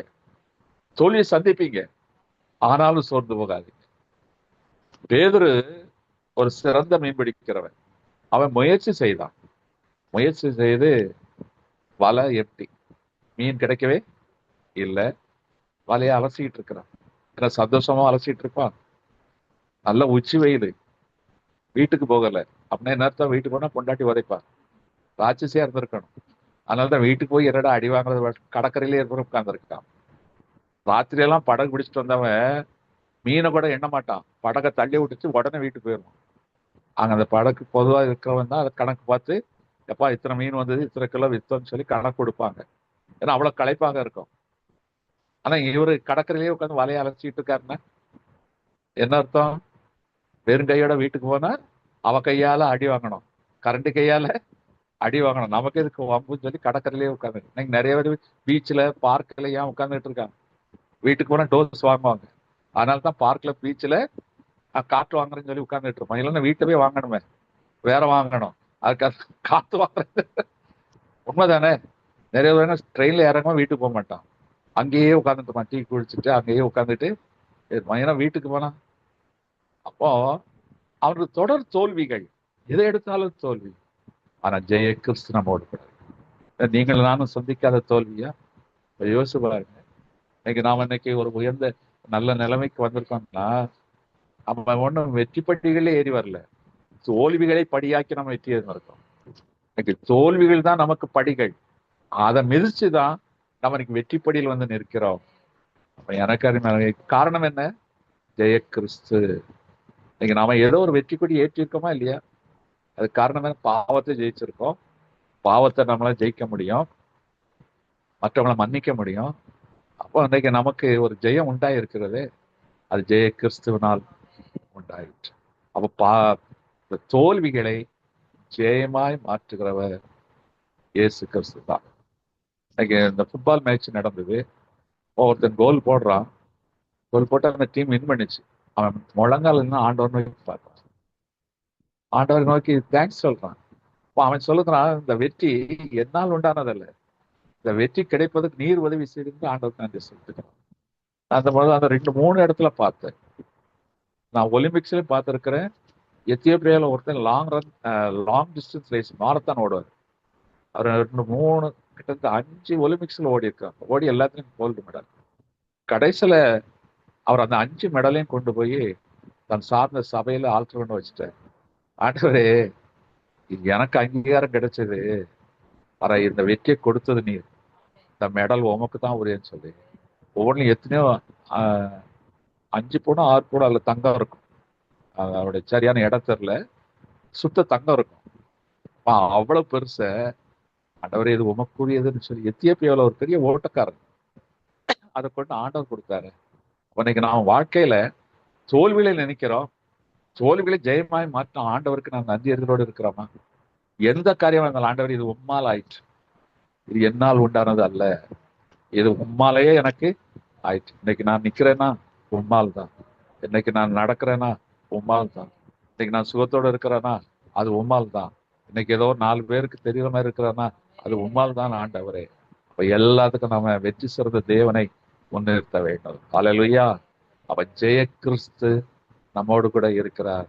தோல்விகள் ஜெயமாய் மாறும். தோல்விகளை நாம் படிகளாக மாற்ற வேண்டும். தோல்விகளை படிகளாக மாற்றி வெற்றி படியிலே நாம் ஏற வேண்டும். சரி, சொல்லிக்கொண்டே போகலாம். சரி, இன்னொரு இடத்துல 1 கொரிந்தியர் 4ஆம் அதிகாரம் 1ஆம் வசனம். இது ஆண்டவருடைய பிள்ளைகளுக்கானது. 1 கொரிந்தியர் 4:1. இப்படியாக எந்த மனுஷனும் எங்களை கிறிஸ்துவின் ஊழியக்காரர் என்றும் தேவனுடைய ரகசியங்களின் உக்கிரக்காரன் என்றும் எண்ணிக்கொள்ள கடவன். அப்போ எங்க 2 கொரிந்தியர் 4:1. மன்னிக்கணும் 2 கொரிந்தியர் 4:1. நான் 1 கொரிந்தியர் சொல்லிட்டேன். 2 கொரிந்தியர் 4:1. இப்படிப்பட்ட ஊழியத்தை உடையவர்களாகிய நாங்கள் இரக்கம் பெற்றிருப்பதனால், இப்படிப்பட்ட ஊழியத்தை நாங்கள் அதாவது கடினமான ஊழியம். பவுல் புறஜாதிகளுக்கு சொல்றவர், யூதர்களுக்கு அல்ல. யூதர்களுக்கு சுவிசேஷம் சொன்னாலே கல்லெறிஞ்சு கொண்டு வருவான். இவர் புறஜாதிகளுக்கு சொல்லுகிறவர். அதனால அப்படிப்பட்ட ஊழியத்தை நாங்கள் பெற்றிருக்கிறோம். ஆனால் நாங்கள் சோர்ந்து போவதில்லை. ஊழியத்தின் நிமித்தமாக பல சோதனைகள். அப்ப இது ஊழியக்காரர்கள் தானே நினைக்க கூடாது. சுவிசேஷத்தை சொல்லுவது ரட்சிக்கப்பட்ட எல்லாருமே விழுந்த கடமை. அங்கீகரிட்டு சபையில இருந்தா பாஸ்டர் மட்டும்தான் கிடையாது, விசுவாசிகளுக்கும் இது பொருந்தும். நம்முடைய சொல்லினாலும் செயலினாலும் சாட்சியுள்ள வாழ்க்கையினாலும் கிறிஸ்துவுக்கு நாம் சாட்சியா இருப்பதே ஒரு பெரிய ஊழியம். நீங்க ஒரு ஆசிரியராக இருக்கலாம், ஆனா கிறிஸ்துவுக்கு உண்மையான சாட்சியா இருந்தால் கிறிஸ்துவ நாம அங்கே மகிமைப்படும். நீங்க ஒரு அலுவலகத்துல உண்மை உத்தவமா இருந்து நீங்க பகிரங்கமா கிறிஸ்துவுக்காக பல காரியங்கள் செய்வீர்களானால் அங்கே சாட்சியாக கருதப்படும். அங்கே கர்த்தர் நாம மகிமைப்படும். அப்படி இருக்க முடிகிறதா? சில அலுவலகத்துல எல்லாம் இருக்கிறாங்க, சிலவங்க பர்ஃபெக்டா இருப்பாங்க, எல்லாருக்கும் உதவுவாங்க. சிலவங்க காசு வாங்கிட்டு தான் சில உதவிகளை செய்வாங்க. ஆனா காசு வாங்காமலே நல்லது செய்யறவங்க இருக்கிறாங்க. சிலவங்க சட்டத்துல சில சிக்கல்கள் இருக்கும். அப்ப அந்த அதிகாரி என்ன செய்யலாம்? முடியாத மாதிரி தூக்கி விட்டு விடலாம். ஆனா அவர்களுக்கும் இதெல்லாம் இந்த மாதிரி செய்யுங்கன்னு சொல்லி உதவி செய்கிறவங்க இன்னும் இருக்கதான் செய்யறாங்க. அவங்க ஒட்டுமொத்தமா எல்லாரையும் நம்ம சொல்லிவிடணும். யாரோ ஒருவர் சிலர் செய்கிற தவறுகளினால் எல்லாரும் மோசமானவர்கள். எனக்கு குடும்ப பயம் இருக்கு. நான் லஞ்சம் வாங்கினா ஆண்டவன் ஏதாவது வரல கண்ணை குத்திரும் சொல்லி எல்லாருக்குமே ஒரு பயம் இருக்கு. எல்லாம் ஓரளவுக்கு நேர்மையாகத்தான் நடக்க முயற்சிக்கிறார்கள். ஆனால் அதை மீறி 1-2 பேர் நடக்கல. அப்ப நம்ம வாழ்கிற பகுதியிலேயே இப்ப நம்ம பிரசங்கம் பண்ணி பாட்டு பாடி டிவியில வந்தா தான் உழைக்க நினைக்கிறாங்க. சுவிசேஷம் சொல்லுவது எல்லார் மேலும் விழுந்த அப்ப நீங்க ஒவ்வொருத்தரும் யாரு எவாஞ்சலிஸ்ட்? எல்லாரும் சுவிசேஷகர் தான். அப்போ நீங்க கண்டது, கற்றது, கேட்டது அத்தனையும் மற்றவர்களுக்கு சொல்ல வேண்டும். இன்னைக்கு நான் சில அதிசயமான காரியங்களை காண்கிறேன், சில தரிசனங்களை காண்கிறேன், சிலவற்றை நான் கற்றுக்கொள்ளுகிறேன். என்னை விட பெரிய ஒரு இடத்துல நான் என்ன செய்கிறேன்? கற்றுக்கொள்கிறேன். சில அற்புதங்களை நான் பார்க்கிறேன். அப்ப கற்றது, கண்டது, கேட்டது அதை நான் என்ன செய்யறேன்? மற்றவர்களுக்கு சொல்லுகிறேன். சொல்லாதிருப்பேன். ஆனால் எனக்கு ஐயோ, அப்ப சுவிசேஷத்தை சொல்வது எல்லார் மேலும் விழுந்த கடமை. அதனால இது ஊழியக்காரங்களை என்று வகையறுக்க வேண்டாம். இது எல்லாருக்கும் பொறுப்பு. இயேசு கிறிஸ்துவ எல்லாருக்கும் எப்பொழுதும் சொல்றேன்.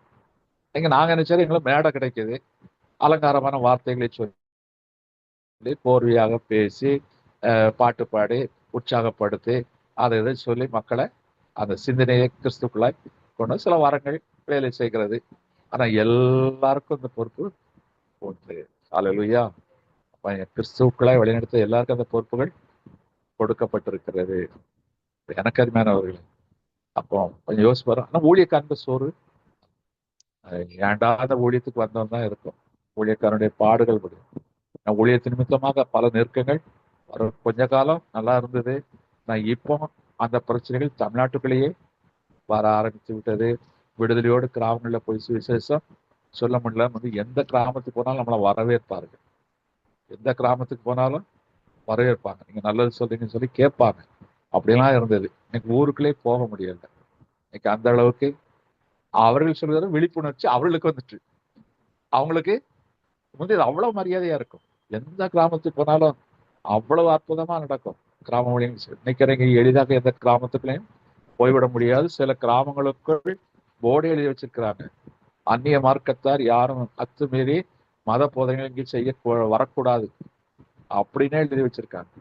அதுவும் நடக்கும். அதனால கர்த்தர் நல்லவர். இன்னைக்கு ஊழியக்கார நிமித்தமாக போராட்டங்கள் வரும். ஒரு ஊழியஞ்சனுக்கு விரோதமாய் வீட்டார் சத்துருவா மாறுவார்கள். சாத்தான் என்ன செய்வான்? நம்மளை எப்படியாவது வெளுத்தட்டணும், அவமானப்படுத்தணும், அசிங்கப்படுத்தணும், பல வகையில் என்ன செய்வான்? போராடுவான். ஆனா ஊழியக்காரனுக்கு ஒரு சோர்வு வரும். சில நேரத்துல இவ்வளவு கண்ணீரோடு விதைக்கிறோம், ஒரு ஆத்மாவும் இல்லையே. நம்ம இந்த ஆத்மாவுக்கு இவ்வளவு பாரப்பட்டு அவங்க சுகத்துக்காக நன்மைக்காக இவ்வளவு பாடுபட்டோம், அவங்களே நமக்கு விரோதமாய் பேசுகிறார்களே, நமக்கு விரோதமாய் காரியங்களை நடப்பிக்கிறார்களே என்று நினைக்கும் போது இன்னும் சோர்வு வரும். அப்போ கர்த்தருடைய பிள்ளைகளுக்கும் என்ன வருது? சோர்வு வரத்தான் செய்கிறது. அப்ப இந்த சோர்வுக்கு என்ன வழி? இப்போ மோசே 6,00,000 புருஷர் அடங்கின கூட்டத்தை அவன் நடத்துறான். 1-2 பேர்ல. அந்த மக்கள் வணங்கா கழுத்துள்ளவர்கள், செவித்திணம் உள்ளவர்கள். அப்படிப்பட்ட ஜனங்களை மோசே நடத்துகிறார். அவருக்கு குடும்பம் இருக்கு. எல்லாரும் பாளையத்துல குடும்பத்தோடு வாழ்வார்கள். ஆனா அந்த மோசே என்ன செய்வான்? ஊழியத்துல சோர்ந்து போகும். ஏன்னா மோசைக்கு விரோதமா நிறைய நடந்துச்சு. மோசே என்ன செய்வான்? ஆசாரிப்பு கூடத்துக்கு போயிடும். அப்ப கர்த்தருடைய மேகசமா அக்னி சமந்த ஆசாரிப்பு கூடத்து மேல நிற்கும். ஜனங்களெல்லாம் அதை காண்பார்கள்.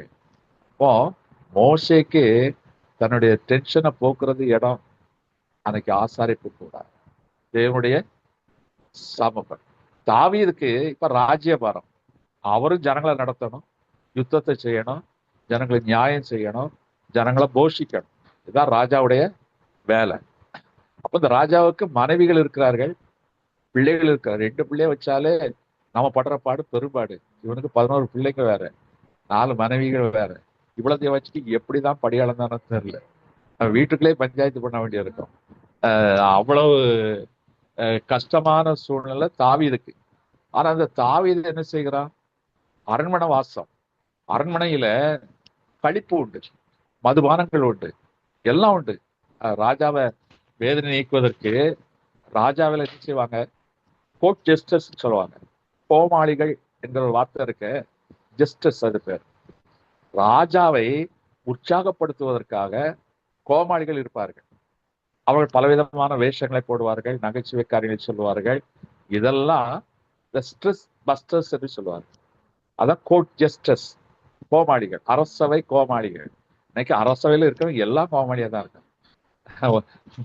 ஒருத்த கூட அறிவாளியே கிடையாது. எல்லா கோமாளி பயிர்களும் இப்ப எங்க இருக்காங்க? அரசியல். அதனால நமக்கு இப்ப கோமாளி எல்லாம் தேவையே இல்லை. நம்ம தான் பிரச்சனையே இல்லையே. பார்த்தா சிரிப்பு தானே வருது. ஆனா அந்த நாட்கள் ராஜாவுக்கு அவ்வளவு டென்ஷன். ஒரு பக்கம் யுத்தத்தின் செய்தி, ஒரு பக்கம் நீதி நடத்தணும், ஒரு பக்கம் ஜனங்களுக்கு பசி இல்லாம சாப்பாடு கொடுக்கணும், சொந்த குடும்பத்தை விசாரிக்கணும். இவ்வளவு வேலைகள் மத்தியில கோர்ட் ஜஸ்டிஸ் இருப்பாங்க. ஆனா அந்த தாவீது ஆடல் பாடல், டான்ஸ், மதுபானம் இதெல்லாம் அவர் விரும்பல. அவர் டைம் கிடைச்ச உடனே அவர் எங்க போக விரும்பினார் தெரியுமா? சங்கீதம் 27:4. சங்கீதம் 27:4.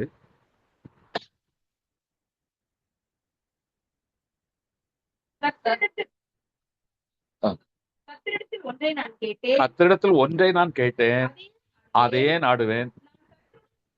நான் கர்த்தருடைய மகிமையை பார்க்கும்படியாகவும் அவருடைய ஆலயத்தில் ஆராய்ச்சி செய்யும்படியாகவும் நான் என் ஜீவனுள்ள நாளெல்லாம் கர்த்தருடைய ஆலயத்தில் எனக்கு அரண்மனைலாம் வேண்டாம், எனக்கு கர்த்தருடைய பிரகாரமே போதும், ஆலயமே போதும். கொஞ்சம் யோசிச்சு பாருங்க. அப்ப அவனுக்கு பிரச்சனைகள் தீர்ற இடம் தெரிஞ்சது. ஒரு மோசைக்கு தெரிஞ்சது ஆசாரிப்பு கூடம். இப்போ அது ஆலயமாக மாறிவிட்டது. ஆலயத்தை தாடுவதுதான் இன்னைக்கு நம்ம ஆலயத்தை நாடு. எதற்காக? நம்ம சோர்வுகளை நீக்கி ஒரு புத்துணர்ச்சி பெறுவதற்காக. இன்னைக்கு மனுஷன் என்ன செய்யறா? தன்னுடைய சோர்வுகள் நீக்குவதற்கு தவறான வழிகளுக்கு போய்விடுகிறார். சனி ஞாயிறு ஆனால் பாருக்கு போறாங்க, தண்ணி அடிக்கிறது அல்லது சினிமாவுக்கு போறது. இன்னைக்கு என்ன செய்யறாங்க? அதுக்கு என்ன காரணம்? எங்களுடைய ஸ்ட்ரெஸ், எங்களுடைய டென்ஷன், என்னுடைய வேலைகளுடைய பழு, இதையெல்லாம் நீக்கிறதுக்கு நாங்கள் மகாபலிபுரத்துக்கு ஈஸியாருக்கு போகிறோம். ஈஸியா எங்க போயிடுறான்? ஈஸியாருக்கு போயிடுறோம் வரான். உண்மைதானே? இப்போ மனுஷன் எங்கேயோ போறான். ஆனா நாம எங்க போறோம்? கர்த்தருடைய ஆலயத்துக்கு. அப்ப ஆலயத்துக்கு போனா என்ன ஆகும்?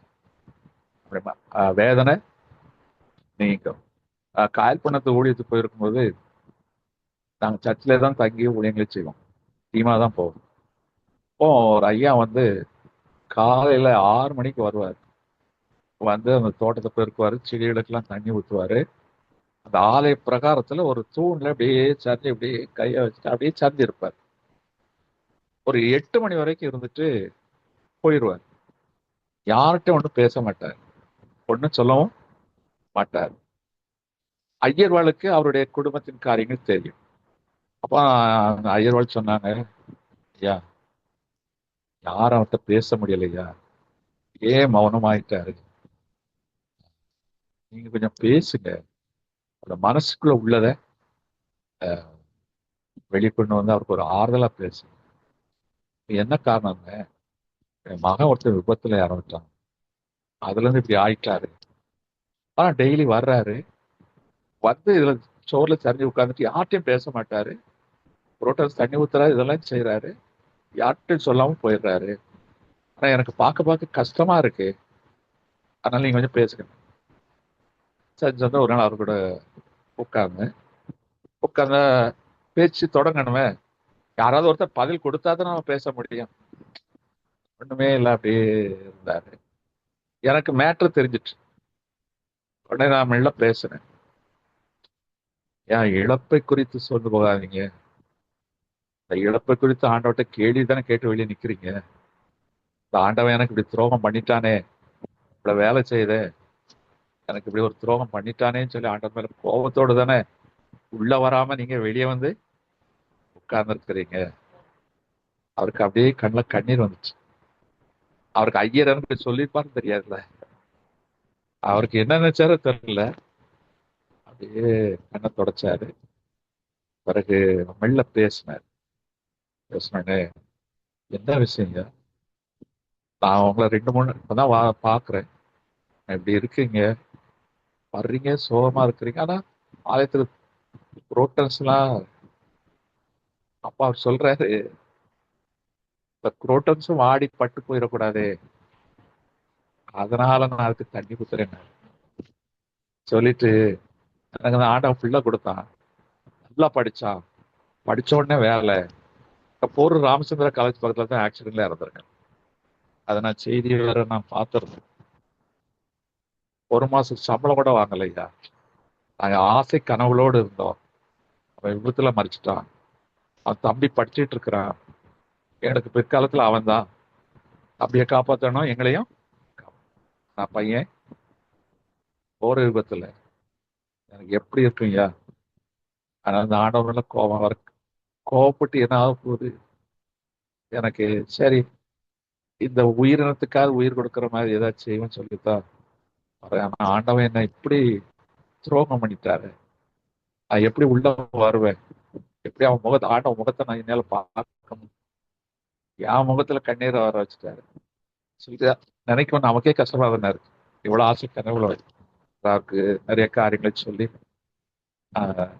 சொன்னாலும் அவர் எந்த அளவுக்கு சமாதானம் தெரியாது. நிறைய காரியங்கள் சொல்லி உங்களுக்கு ஆண்டவர் வந்து நண்பனா தெரியும், சகோதரனா தெரியும், ஆனா இனிமேல் உங்களுக்கு ஒரு மகனாக தெரிவார். ஒரு மகன் இருந்து என்னெல்லாம் செய்ய நினைச்சீங்க, என்னை கைவிடாம காப்பாத்துவான், என் இளையமான காப்பாத்துவான், எங்களுக்கு ஆசையா வீடு கட்டி தருவான், எல்லாம் நினைச்சீங்கல்ல. ஆனா அது நிறைவேறலை. ஆனா அதையெல்லாம் ஏசப்பா உங்களுக்கு செய்யணும் விரும்புறாரு. ஏன்னா ஒரு தெய்வம் ஒரு யோசேப்புடைய வாழ்க்கையில மகனா பிறந்து அவருக்கு பிறந்த 4 பிள்ளைகளுக்கு சகோதரனா இருந்து எவ்வளவு பெரிய காரியத்தை செய்தார். அது தேவனுக்கு உங்களுக்கு இனிமேல் மகனாக இருப்பாருன்னு சொன்ன உடனே அவருக்கு அப்படியே ஒரு நம்பிக்கை வந்துச்சு. அது ரொம்ப அப்படி போனாரு. அடுத்த நாள் வரும்போது பேச ஆரம்பிச்சாரு, என்கிட்ட பேசினார். சரி, ஒரு நல்ல சைன். அதுக்கு நமக்கு அங்க தொடர்பு இல்லை, நான் வந்துட்டோம் வைங்களேன். பிறகு அந்த ஐயர்வாள்கிட்ட போன் பண்ணி கேட்பேன், பிறகு சாரி ஐயா இப்ப நார்மலைஸ்ட் ஆயிட்டாருயா, ஒழுங்கா ஆலயத்துக்கு வர்றாரு. பிறகு இப்ப சமீபத்தில் கிடைச்சிச்சு, அந்த பையன் நல்லா படிச்சு நல்ல வேலைக்கு வந்து அவன் நல்ல வீடு கட்டி அவனுக்கு வந்த பொண்டாட்டிய பாருங்களேன், அப்பா இந்த மாமனார் மாமியார தாய் தகப்பனா நினைச்சு பாவிக்கிறாள். எவ்வளவு பெரிய ஆசீர்வாதம்! இந்த காலத்துல எவ்வளவு செய்வாளா? கொஞ்சம் யோசிச்சு பாருங்க. பெத்த பிள்ளைகளே பாரம தூக்கி அனுப்பிடுறாங்க. ஆனா வந்த பிள்ளை அந்த இப்ப வயசாயிடுச்சு, வயசான தாய் மாமனார் மாமியார அப்படி பராமரிக்கிறாங்க. இன்னைக்கு அந்த கவலை நீங்கிச்சு. நான் அவர்கிட்ட என்னைக்காவது பார்த்து பேசுனா அவர் சொல்லக்கூடும், உண்மையாகவே இயேசு கிறிஸ்து எனக்கு மகனாக. நம்ம எல்லாரும் சகோதரன் சகோதரன் தான் நினைப்போம். ஆனா அவர் ஒரு மகனாகவும் நமக்கு இருந்து கடமைகளை செய்ய. அதனால்தான் சில நேரத்துல இப்படிப்பட்ட சூழ்நிலைகள் வரத்தான் செய்யும். ஆனா ஒருவேளை அவர் அந்த ஆலய பிரகாரத்துக்கு வராம இருந்திருப்பாருங்க, அவருக்கு இந்த ஆறுதல் கிடைச்சிருக்காது, அவரை பற்றிய ரகசியங்கள் நமக்கு தெரியாம போயிருக்கும். ஆனா அந்த சூழ்நிலையிலும் ஆண்டவர் மேல கோபம் இருந்தாரோ ஆலய பிரகாரத்துக்கு வந்தாரு பாத்தீங்களா, அதுதான் ஒரு சரி. இன்னைக்கு கர்த்தர் அப்படி செய்கிறார். அதனால நம்ம ஆலய பிரகாரத்தை அதிகமாய் தேவனுடைய சமூகம் என்பது அவருடைய நாமத்தினால இருவர் கூடும் பொழுது தேவனுடைய சமூகம், அது தேவனுடைய சமூகமாக மாறுகிறது. அவருடைய வீடு தேவனுடைய சமூகமாக மாறுகிறது. இப்ப தேவனுடைய சமூகத்துல வந்தாலே நமக்கு ஒரு ஆறுதல் உண்டாயிருக்கும். அப்போ நம்முடைய துக்கத்தையும் வேதனைகளையும் நம்முடைய ஸ்ட்ரெஸ் இதெல்லாம் நீக்குவதற்கு மோட்டிவேஷனல் ஸ்பீச் தேவையில்லை, ஸ்டாண்டப் காமெடி தேவையில்லை, தண்ணி அடிக்கிற பார் தேவையில்லை, கோர்ட் ஜஸ்டிஸ் தேவையில்லை. ஒரு மோசைக்கு ஆசரிப்பு கூட, ஒரு தாவீதுக்கு தேவனுடைய பிரகாரம் இருந்தா அவங்க எவ்வளவு சந்தோஷம். ரெண்டு பேருமே ஆரோக்கியமா வளர்ந்தாங்க. மோசே 120 வயசு, தாவீது 80 வயசு.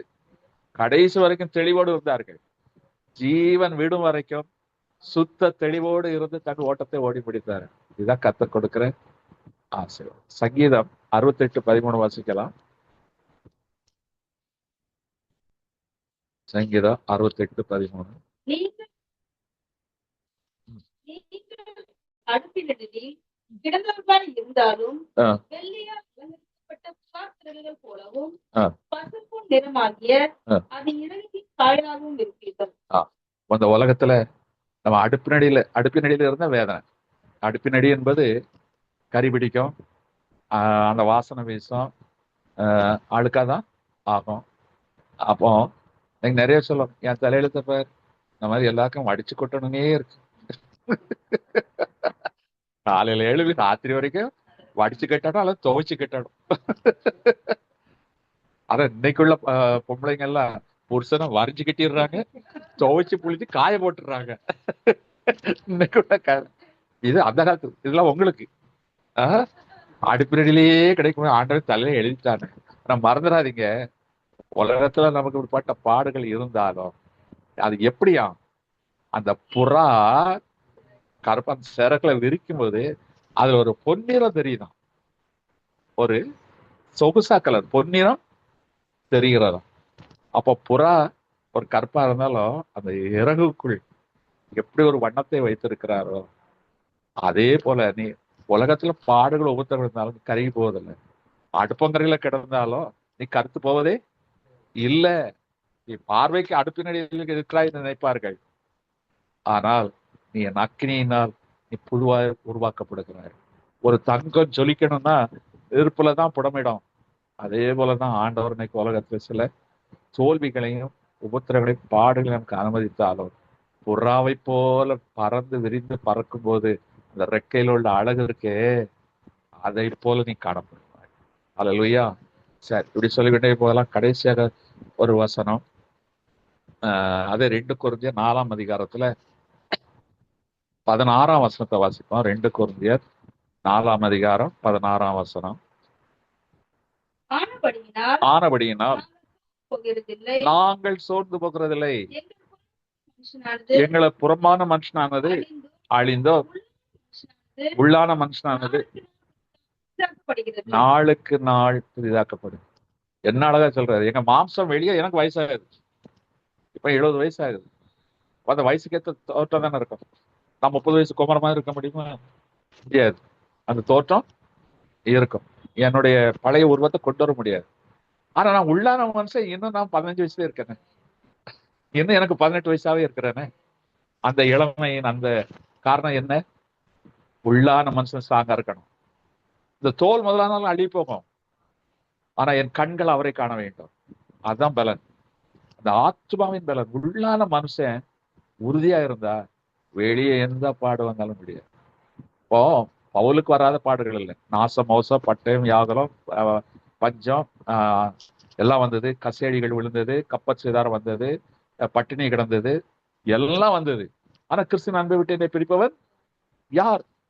அதே அதிகாரத்துல மேல நான் 5வது, நாங்க எப்புறத்தில் நெருக்கப்பட்டோம், அது 2 Corinthians 4:5-6, நாங்க எப்புறத்தில் நெருக்கப்பட்டு ஒடுங்கி போவதில்லை. வசனம் சொல்லுங்க.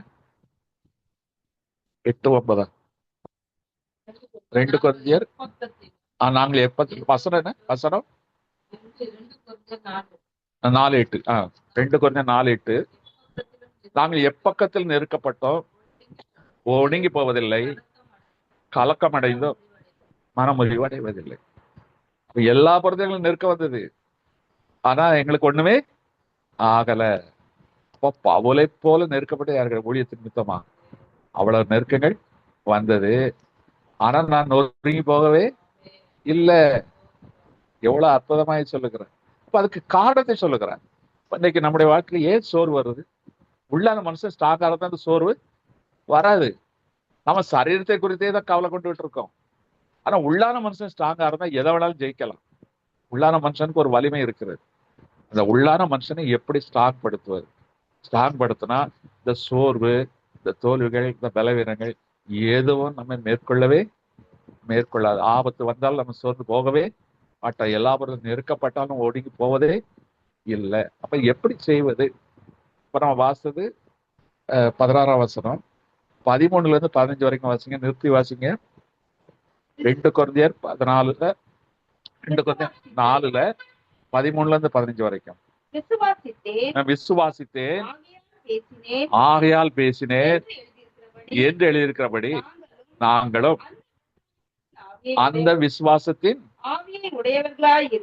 ஆவியை உடையவர்களாய் இருந்து விசுவாசிக்கிறபடியா பேசு. அப்ப முதல்ல குறிச்சு கொடுங்க, விசுவாசத்தின் ஆவி. விசுவாசத்தின் ஆவினால் பரிசுத்த ஆவியானவர் தான். அப்ப விசுவாசம் இருந்தால் நாம சோர்ந்து போவதே இல்லை. இப்போ இன்னைக்கு நாளைக்கு காலையில் நீங்க 10,000 ரூபாய் கட்டணும், இல்லைன்னா அவமானம் ஆயிரும். ஒரு உதாரணத்துக்கு சொல்றேன். ஒரு தொழில் செய்யறாங்க, ஒரு அவமானம் ஆயிரும், நிறைய பாதிப்பு வரும். கண்ட மாதிரியா பேசுவான்னு வைங்க, எல்லாத்தையும் நீங்க உதவி கேட்டாச்சு, வாய்ப்பு இல்லை. உங்க சொந்த இடத்துல இருந்து எதுவும் வைக்கிறதுக்கும் வழியில இருப்பது ஒரு ராத்திரி. எந்த மனுஷனும் அற்புதம் செய்ய முடியாது. உண்மைதானே?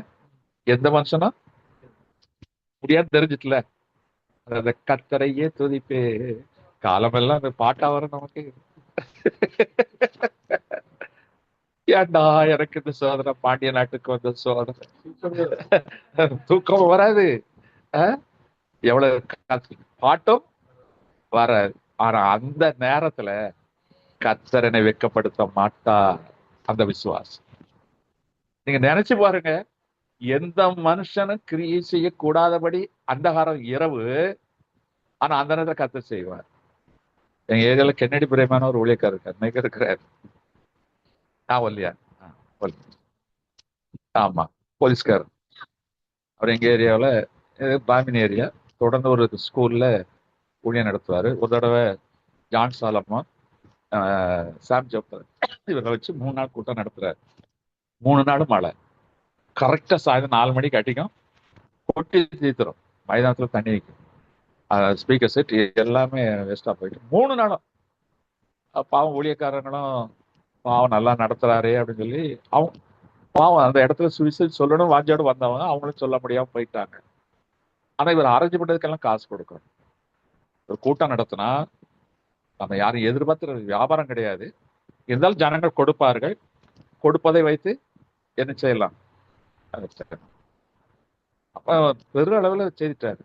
சாம் ஜோத்தர் உதவி பண்ணியிருக்கிறாரு, ஜான் சாலமன் உதவி பண்ணியிருக்கிறாரு, செய்திருக்கிறாங்க. இதெல்லாம் கேள்விப்பட்டு ஐயோ இவ்வளவு பெருசா செய்திருக்கானே, நஷ்டமாயிருக்குன்னு சொல்லி அவங்க கொடுத்துட்டு போயிருக்காங்க. ஆக இப்போ இவருக்கு அடுத்த நாள் காலைல ஏதோ ஒரு ஸ்பீக்கர் செட்டுக்காரன் கொடுக்கணும், 7,000 ரூபாய் பாக்கி. இவருக்கு என்ன செய்யறது தெரியல. ஒரு டிவிஎஸ் 50 மட்டும் வச்சிருக்கிறாரு. அதை எங்கிட்ட போய் வைக்க முடியும் அந்த நேரத்துல? அது 2,000 ரூபாய் கூட பெறாது. பேச்சம்பளம் 100 கிராம் பேச்சம்பளம் கிடைக்கும். அந்த மாதிரி வண்டி போலீஸ்லயும் இவர் எல்லா பணத்தையும் பென்ஷன் எல்லாத்தையும் வாங்கி தான் ஊழியெல்லாம் பண்ணுவார்.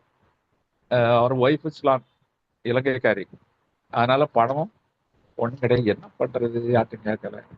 இக்கட்டான சூழல்ல தொடர்ந்து ஊழியமும் நடக்கல, கடனும் அது போச்சு. ஆண்டவரே, வெட்கப்பட்டு போகணும்னே ஊழியத்தை செய்து நான் வெட்கப்பட்டு போவேனே, எனக்கு லாபம் வேண்டாம், ஆனா வெட்கப்பட்டு போகக்கூடாது ஆண்டவரே.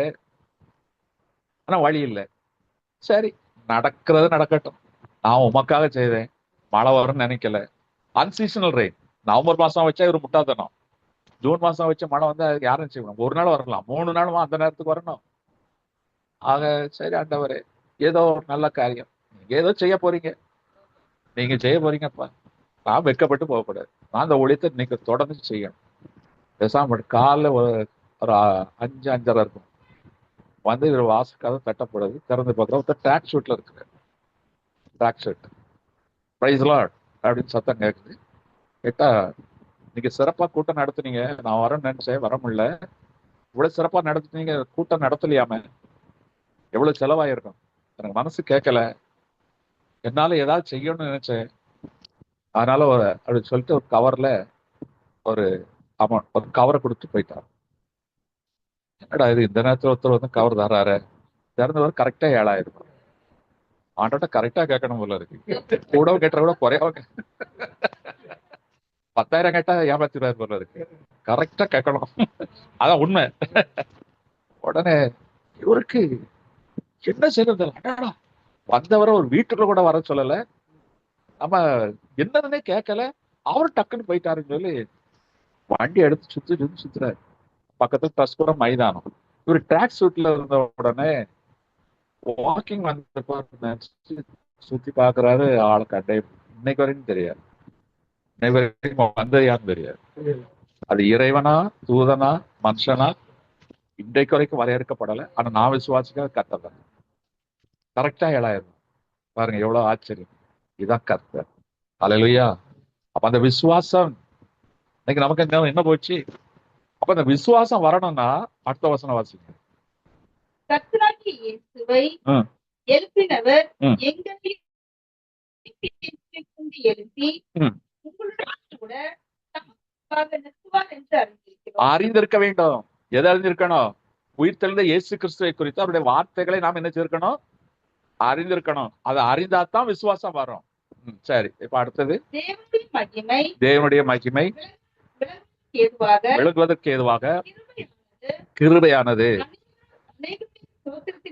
அநேகருடைய ஸ்தோத்திரத்தினாலே பெருகும்படிக்கு இவை எல்லாம் உங்கள் நிமித்தம் உண்டாயிற்று. அப்ப நம்ம வாழ்க்கையில ஜெயம் உண்டாகுனா அநேகரோடு கூடி ஸ்தோத்திரங்களே. எல்லாவற்றிலும் ஸ்தோத்திரம் செய்வதே தகுதியும். ஸ்தோத்திரம் என்றால் தேங்க்ஸ் கிவிங், நன்றி என்று சொல்லுவது. நாம பெற்றுக்கொண்ட பிறகு ஆண்டவரே உமக்கு நன்றி. இப்போ பிரதர் எனக்கு கொடுக்குறாங்கன்னா தேங்க்ஸ் பிரதர் சொல்லணும், நன்றி என்று சொல்லுவோம். அது பண்பாடு. ஆனா தராமலேயே உமக்கு நன்றி, அட்வான்ஸ்ல நன்றி சொல்றோமே, அதுக்கு தான் விசுவாசம். விசுவாசம் இருந்தால்தான் ஸ்தோத்திரம் வரும். இல்லைன்னா ஸ்தோத்திரம் வரவே வராது. விசுவாசம் எப்படினாலும் வரும், அவரை அறிந்தால்தான் வரும், வசனத்தினால்தான் வரும். அதனால்தான் பவுல் சொல்றாரு, எப்பா உன் உள்ளான மனுஷன் பலனாகணும்னா முதல்ல இயேசு கிறிஸ்துடைய வசனங்களை அறிந்து கொள், அதை அப்படியே விசுவாசி, எல்லாத்துக்கும் ஸ்தோத்திரம். கர்த்தாவே உமக்கு ஸ்தோத்திரம். பிரைசிங் பண்ணுவது துதிப்பது. துதிப்பது என்பது வேற, அவரை புகழ்வது. புகழ்வதற்கும் நன்றி செலுத்துவதற்கும் வித்தியாசம். அப்ப நீங்க எதையெல்லாம் கேட்டீங்களோ, கர்த்தாவே உமக்கு ஸ்தோத்திரம், நீ செய்து விட்டதுக்காக உமக்கு ஸ்தோத்திரம், நன்றி, தேங்க்ஸ் கிவிங், அதான் ஸ்தோத்திரம். அப்போ எல்லாத்துக்கும் ஸ்தோத்திரம் செலுத்தணும். செலுத்தினா இந்த உள்ளான மனுஷன். இன்னைக்கு நமக்கு நிறைய இல்லையே, எதுவுமே இல்லையே. கையில பணம் இல்லை, பலம் இல்லை, நிறைய குறைவுகள். ஆயிரம் கர்த்தாவே உமக்கு ஸ்தோத்திரம். சோர்வு வருது, உபத்திரம் வருது, நெருக்கங்கள் வருது, கர்த்தாவே உமக்கு ஸ்தோத்திரம். இன்னைக்கு எதுக்காக இதை அனுபவித்ததோ தெரியாது. ஏதோ ஒண்ணு நல்லது செய்யப்படுது. ஏதோ ஒண்ணு நானும் புரிந்து கொள்வேன். ஏதோ பிரச்சனை வருதுன்னா எனக்கு ஏதோ நல்லா நடக்க போகுது. பிரச்சனை வரலன்னா ஆண்டவர் என்னை மறந்தார், என்னை கைவிட்டாரு. அந்த பிரச்சனையே ஒண்ணு வரலன்னா ஐயோ எங்கேயோ தவறு பண்ணிட்டோமே, நமக்கு எனக்கு ஓத்திரமே வரலையே, எதுவும் நடக்கலையே, அப்ப நம்ம இன்னைக்கு ஆண்டவர்களை சரியா இல்ல போல இருக்கு. ஆனா வந்துச்சுன்னா இன்னைக்கு கர்த்தர் ஏதோ ஒன்று எனக்கு செய்ய போறோம். தலையிலையா நேற்று இந்த ஓத்திரம் வந்ததுனால இந்த பிரசங்கம் வந்தது. இல்ல இந்த பிரசங்கம் அவ ஆண்டவர் ஏதோ ஒன்று செய்யறல்ல, எனக்கு ஒரு ஓத்திரத்தை கொடுத்து அந்த ஓத்திரத்தை குறித்து சிந்திக்க வச்சு அதை பிரசங்கிக்க வைக்கிறாருன்னா யாரோ ஒருத்தர் ஓத்திரத்துல இருக்காங்க, அவங்களுக்கு கொடுக்கறதுக்காக அவர் என்னை உபத்திரப்படுத்துறது நல்லது அல்லதையா. அதனால தான் உபத்திரப்பட்டது நல்லது, உமது பிரமாணங்களை நான் கற்றுக்கொள்ளுகிறேன். இப்ப மீண்டும் அந்த வசனத்தை வாசிப்போம். எஸ்ஏ 40ஆம் அதிகாரத்துல 29, 30, 30 இப்பதான் அந்த வசனம் உங்களுக்கு புரியும். எஸ்ஏ 40ல 29, 30, 31. சோர்ந்து போயிருக்கிறவனுக்கு அவர் பலன் கொடுத்து, ஸ்ட்ரென்த் இல்லாதவனுக்கு ஸ்ட்ரென்த்தை கொடுத்து பெருக பண்ணுகிறார். இளைஞர் இப்ப என்ன செய்றாங்க, இளைஞர் தான் வேற எங்கேயோ போயிடுறாங்க, ஈஸியார் விட்டு போயிடுறான், சோர்ந்து போவார். வாலிபர்கள் இடறி தியேட்டர்ல போய் இடறி விழுந்துருவான். கர்த்தருக்கு இதுதான் யாரு, மோசே, அடுத்தது தாவீது, அடுத்த நாம. கர்த்தருக்கு காத்திருப்பவர்களோ புதுபலன் அடைந்து கழுகளை போல செட்டையில அடித்து, நாம வீழ்ந்து போன நினைப்போம், ஆனா நம்ம உயர உயர ஏடமுருவோம். நீதிமொழிகள் 17:22 வாசித்து செவிக்கலாம். நீதிமொழிகள் 17:22.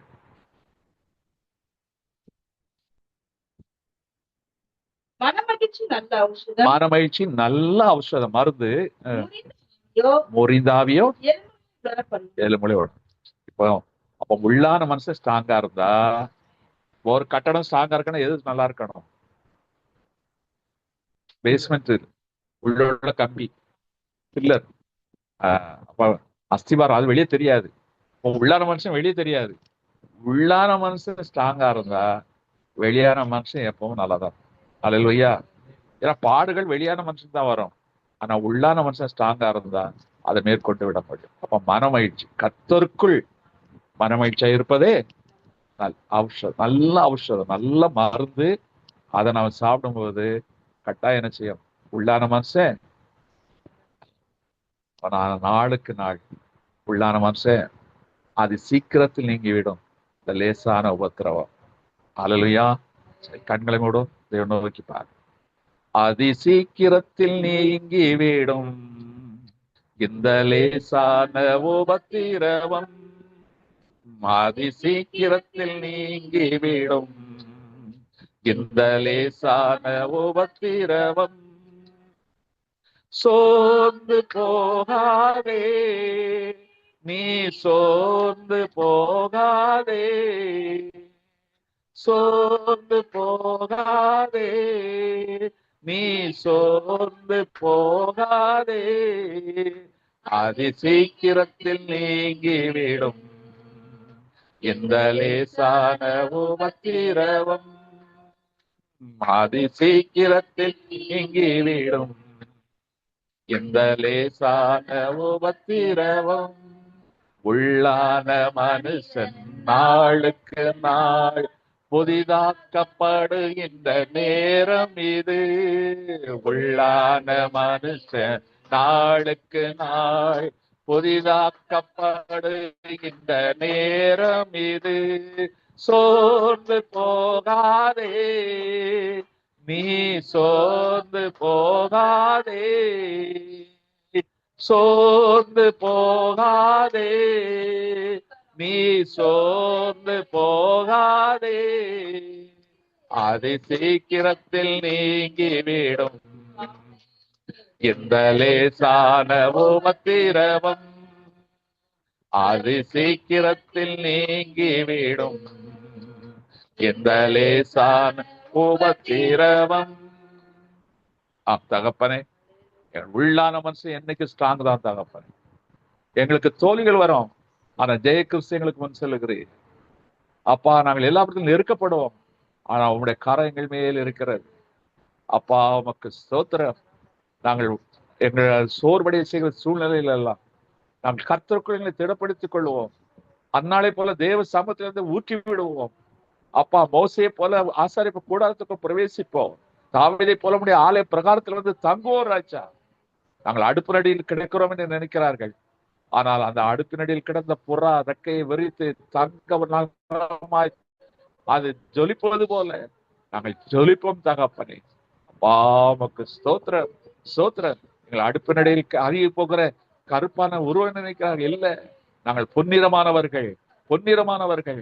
பாமக்கு ஸ்தோத்திரம் ஸ்தோத்திரம் ஸ்தோத்திரம் அப்பா. நன்றி ராஜா. உள்ளான மனுஷனை பலப்படுத்தினேன், உள்ளான மனுஷனை பலப்படுத்தினேன். அதற்காக ஸ்தோத்திரம். இந்த புதிய பலத்தோடு நாங்கள் கடந்து போக கிருபை தருகிறேன். தேவ சமூகத்தில் வந்தோம், சோர்வுகளை எடுத்து போட்டேன். தேவ பலத்தால் புது பலத்தால் எங்களை இடைக்கட்டினேன். இந்த பலத்தோடு நாங்கள் ஓடுகிறோம், எங்கள் ஓட்டத்தை தொடங்குகிறோம். ஒரு புதிய மாதத்துக்குள் பிரவேசிக்கிறோம். இந்த புதிய மாதத்தை ஓடி ஜெயிக்க கிருபை பாராட்டும். வாழ்க்கை என்பது ஒரு ஓட்டப்பந்தயம், நடைபயணம் அல்ல, ஓட்டப்பந்தயம். ஓட்டப்பந்தயம் ஓடுகிறதுக்கு எங்களுக்கு பலம் தருகிறேன், ஜெயிப்பதற்கு எங்களுக்கு பலம் தருகிறேன். அதற்காக மக்கள் ஸ்தோத்திரம் அப்பா. ஸ்தோத்திரம் ஸ்தோத்திரம் ஸ்தோத்திரம் அப்பா. இந்த நாளில் எங்களோடு கூட பேசினீர், அதற்காக ஸ்தோத்திரம் ஸ்தோத்திரம் ஸ்தோத்திரம் அப்பா. இந்த வார்த்தைகள் இருதயங்களை விட்டு விலகாது இருக்கட்டும். அவள் நாளுக்கு நாள் பலனடைய கிருபைதாரும். உண்மை குறித்து அறியவும், அதை விசுவாசிக்கவும், ஸ்தோத்திரங்களை ஏறெடுக்கவும் எங்கள் நாவுக்கு கட்டளையிடுவீராக. அப்படி செய்கிறதற்காக ஸ்தோத்திரம் ஸ்தோத்திரம். தொடர்ந்து வழி நடத்தும். இந்த பிள்ளைகளை ஆசீர்வதிக்கிறேன். உடைய நாம அவர்கள் வாழ்க்கையில மகிமைப்படட்டும். புதிய மாதம் தேவையை அனைத்தும் சந்திக்கப்படட்டும். ஒன்றிலும் குறைபடக்கூடாது, எந்த சூழலும் வெட்கப்பட்டு போகக்கூடாது. உடைய அன்பை விட்டு இவர்கள் விலகக்கூடாது. காத்துக்கொள்ளும், ஆசீர்வதியும். இயேசு கிறிஸ்துவின் வல்லமை உள்ள நல்ல நாமத்தில் பிதாவே. என் ஆத்துமாவே கர்த்தரை ஸ்தோத்திரி, முழுவதுமே பரிசுத்த நாமத்தை ஸ்தோத்திரி. என் ஆத்மாவே கர்த்தரை ஸ்தோத்திரி, கர்த்தர் செய்த சகல உபகாரங்களை மறவாதே. அல்லேலூயா அல்லேலூயா அல்லேலூயா. எல்லாருக்கும் ஸ்தோத்திரம் ஸ்தோத்திரம் ஸ்தோத்திரம் Hallelujah. Yeah, praise the ஸ்தோத்திரம் Lord. ஸ்தோத்திரம் ஸ்தோத்திரம் ஸ்தோத்திரம் ஸ்தோத்திரம் Stotram, ஸ்தோத்திரம் stotram. ஸ்தோத்திரம்.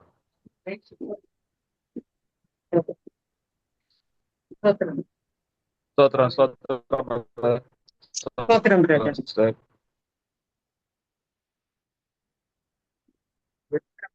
ஸ்தோத்திரம் brother. ஸ்தோத்திரம் sister.